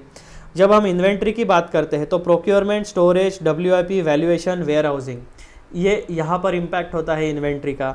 एसेट्स के बारे में जब हम बात करते हैं तो procurement, installation, useful life, depreciation, capital, work in progress. तो एसेट के ये सारे, इन्वेंट्री के ये सारे एस्पेक्ट्स होते हैं जिनके बारे में जिनका फाइनेंशियल इम्पैक्ट होता है। और इन एस्पेक्ट्स को एज एन ऑडिटर हमें प्रॉपरली चेक करना पड़ता है to ensure accuracy, reliability and consistency of financial information. जब हम फिनिश गुड्स के बारे में बात करते हैं तो उसका स्टोरेज, वैल्यूएशन, डिस्ट्रीब्यूशन, तो इन्वेंट्री और एसेट्स और फिनिश गुड्स, इन तीन चीज़ों में ये जो वैल्यूएशन वाला पोर्शन है ये बहुत ही इम्पॉर्टेंट होता है। क्यों? क्योंकि जब हम इन्वेंट्री या फिनिश गुड्स की बात करते हैं तो इनका वैल्यूएशन हम कैसे करते हैं? कॉस्ट और market value which ever is lower, जो कम होगी उस पर वैल्यूएशन करते हैं। एसेट का वैल्यूएशन हम कैसे करते हैं? जो जब हमने खरीदी थी माइनस उसका यूजफुल लाइफ हम निकालते हैं, और मशीनरी की एसेट की कॉस्ट माइनस डेप्रिसिएशन, और फिर जो रिटर्न डाउन वैल्यू होती है वो हम लोग बैलेंस शीट में दिखाते हैं। एसेट की वैल्यू डेप्रिशिएट भी हो सकती है, यानी नीचे भी आ सकती है, और एप्रिशिएट भी हो सकती है। सो हर एक चीज़ स्पेसिफिक बिजनेस सिनेरियो के ऊपर डिपेंड करती है। फिर जब हम बात करते हैं सिक्योरिटी की, तो डेटा की सिक्योरिटी, मटेरियल की सिक्योरिटी एंड एसेट्स की security, that means internal control. जितने भी फाइनेंशियल एसेट्स है, जितने भी फाइनेंशियल रिसोर्सेस है, जितने भी इकोनॉमिक रिसोर्सेस है एक ऑर्गेनाइजेशन के, उनकी सेफ्टी एंड सिक्योरिटी के बारे में किस तरीके के इंटरनल कंट्रोल्स है। क्यों? क्योंकि अगर चोरी हो गई, फायर एक्सीडेंट हो गया, कोई गलती से विदाउट नेग्लिजेंस की वजह से नुकसान हो गया, तो फिर जिम्मेदार कौन है? मैनेजमेंट जिम्मेदार है कि ओनर जिम्मेदार है कि जिसको वो रिस्पॉन्सिबिलिटी दी थी सिक्योरिटी की वो जिम्मेदार है। तो आपका रिस्पॉन्सिबिलिटी फिक्स करने के लिए regarding security of data, material and assets, तो इसका भी आपको आपकी ऑडिट की प्रोसेस में कंसीडर करना पड़ता है। फिर सिक्योरिटी हो गया। अब हम बात करते हैं impact of process of production on income, expense, asset, liability. तो जब आप प्रोडक्शन की प्रोसेस कंप्लीट करते हो तो उसमें से रिसर्च एंड डेवलपमेंट में कितना गया, फिनिश गुड्स में कितना हुआ, सर्विसेज कितनी बनाई हम लोगों ने, कितना कॉस्ट लगा, कितना कैपिटल एक्सपेंडिचर हुआ, कितना रेवेन्यू एक्सपेंडिचर हुआ, ये सारी चीज़ें P&L और बैलेंस शीट में प्रॉपरली क्लासीफाई होनी चाहिए। उसके बाद reporting in financial statement, that is P&L, balance sheet, schedules, notes, cash flow statement. Basically financial statements में सारी चीज़ें as per accounting rules and regulations, as per laws, statutes, और जो भी जनरली एक्सेप्टेड अकाउंटिंग प्रिंसिपल्स है, उन सारी चीज़ों को फॉलो करके आपके फाइनेंशियल स्टेटमेंट्स बनने चाहिए। तो इतना सारा comprehensive knowledge of production, field of production आपको एज एन ऑडिटर होना चाहिए। अब यहाँ पे जो है ना, ये सारी चीज़ें स्पेसिफिकली ये जो टॉपिक है interdisciplinary nature of auditing, that is relationship of auditing with diverse subjects, ये इतने डिटेल में आपके स्टडी मटेरियल में नहीं दिया है। आपको अच्छे से समझाने के लिए मैंने ये सारी चीज़ें इस तरीके से डिज़ाइन की है ताकि आपको एक इंसाइट मिल सके कि हम एक्चुअल में क्या बात करना चाहते हैं। फिर हम लोग प्रोडक्शन और ऑडिटिंग के बारे में कंक्लूजन निकालते हैं। पॉइंट नंबर 1 में हमें क्या पता चलता है? The relationship between auditing and production is significant, यानी बहुत ही इंपॉर्टेंट है। Auditors assess production processes to ensure accurate financial reporting, evaluating efficiency, controls and compliance. Conversely, production practices impact audit procedures affecting risk assessment and control evaluation. तो एक field का दूसरे field के ऊपर क्या इम्पैक्ट है यहाँ पे वो बताया गया है। तो जैसे प्रोडक्शन की जो प्रोसेस है उसका ऑडिट के ऊपर क्या इम्पैक्ट है? Financial reporting, evaluating efficiency, controls and compliance, और audit procedures affecting risk assessment and control evaluation. तो ये 6 मुद्दे आपको एक दूसरे से रिलेटेड ऑडिट और प्रोडक्शन में मिलते हैं।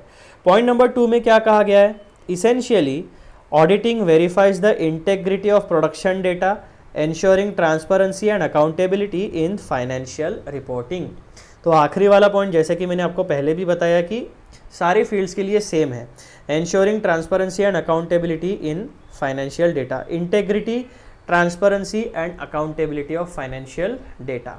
तो इसको इंश्योर करने के लिए जो भी नॉलेज बेस रिलेटेड फील्ड का हमें ऑडिटिंग में चाहिए वो हमें अप्लाई करना ज़रूरी है। तो मित्रों, यहाँ पर हमारा डिस्कशन पूरा होता है regarding interdisciplinary nature of auditing. ठीक है, तो इस तरीके से डिटेल में हम लोगों ने इस टॉपिक को कंप्लीट किया है। अगर आपको कोई भी डाउट है तो सबसे पहले मैं आपको ये सजेस्ट करूँगा कि आप फिर से उस पोर्शन वीडियो को रिवाइंड करें, उस पोर्शन को देखें। आपके स्क्रीन के ऊपर जो नोट्स दिख रहे हैं उसको पॉज करके पढ़ें। जब तक आप इसको पढ़ोगे नहीं ना, तब तक आपको पूरी के पूरी कॉन्सेप्चुअल क्लैरिटी नहीं आएगी। और उसके बाद भी अगर आपको डाउट रहता है regarding any topic from this discussion, तो आप कमेंट सेक्शन में वो मुझे पूछ सकते हो। जाने से पहले मैं आपको एक बार फिर से ये इमेज विजुअलाइज करा देना चाहता हूँ। ऑडिटिंग में हमें अकाउंटिंग का नॉलेज चाहिए, लॉ का नॉलेज चाहिए, इकोनॉमिक्स का नॉलेज चाहिए, बिहेवियरल साइंस, स्टैटिस्टिक्स और mathematics, data processing, financial management and production. In 8 fields का नॉलेज जब हमारे पास होता है तब हम एफिशिएंट एंड इफेक्टिव मैनर में ऑडिट की प्रोसेस को कंडक्ट कर सकते हैं। ये जिस्ट है इस पूरे डिस्कशन का। ठीक है मेरे प्यारे बच्चों, चलो ये था आपका discussion regarding interdisciplinary nature of auditing. अब जाने से पहले आप सभी प्यारे प्यारे स्टूडेंट्स से, प्यारे प्यारे फ्यूचर चार्टर्ड अकाउंटेंट से एक रिक्वेस्ट है। यूट्यूब पर मेरा चैनल आप सर्च कर सकते हैं जिसका नाम है श्रीनिधि बोरीकर CA इंटरमीडिएट। यहाँ पर आपको CA इंटरमीडिएट से रिलेटेड वीडियोस मिलेंगे। स्पेसिफिकली शुरुआत में अभी मैंने ऑडिट के वीडियोस अपलोड करना शुरू किया है, तो वो वीडियोस आपको यहाँ पर एक छोटा सा टेक्निकल प्रॉब्लम आया था, तो हमारा पॉइंट कहाँ पे छूटा था। जाने से पहले आप मेरा चैनल यूट्यूब पर सर्च कर सकते हैं जिसका नाम है श्रीनिधि बोरीकर CA इंटरमीडिएट। यहाँ पर आपको वीडियो लेक्चर्स मिलेंगे रिलेटिंग टू CA इंटरमीडिएट। अभी मैंने शुरुआत में ऑडिट से रिलेटेड वीडियोस डालना शुरू किया है। बेसिकली ऑडिट से रिलेटेड वीडियोस ही पहले आने वाले हैं। एक वीडियो अपलोड कर दिया है, this is the second video. आप लोग चैनल को सब्सक्राइब ज़रूर करिए, वीडियोस को शेयर करिए और सारे स्टूडेंट्स को इस चैनल के बारे में अवेयर कराइए। चलिए बाय बाय, अगले वीडियो में मिलते हैं।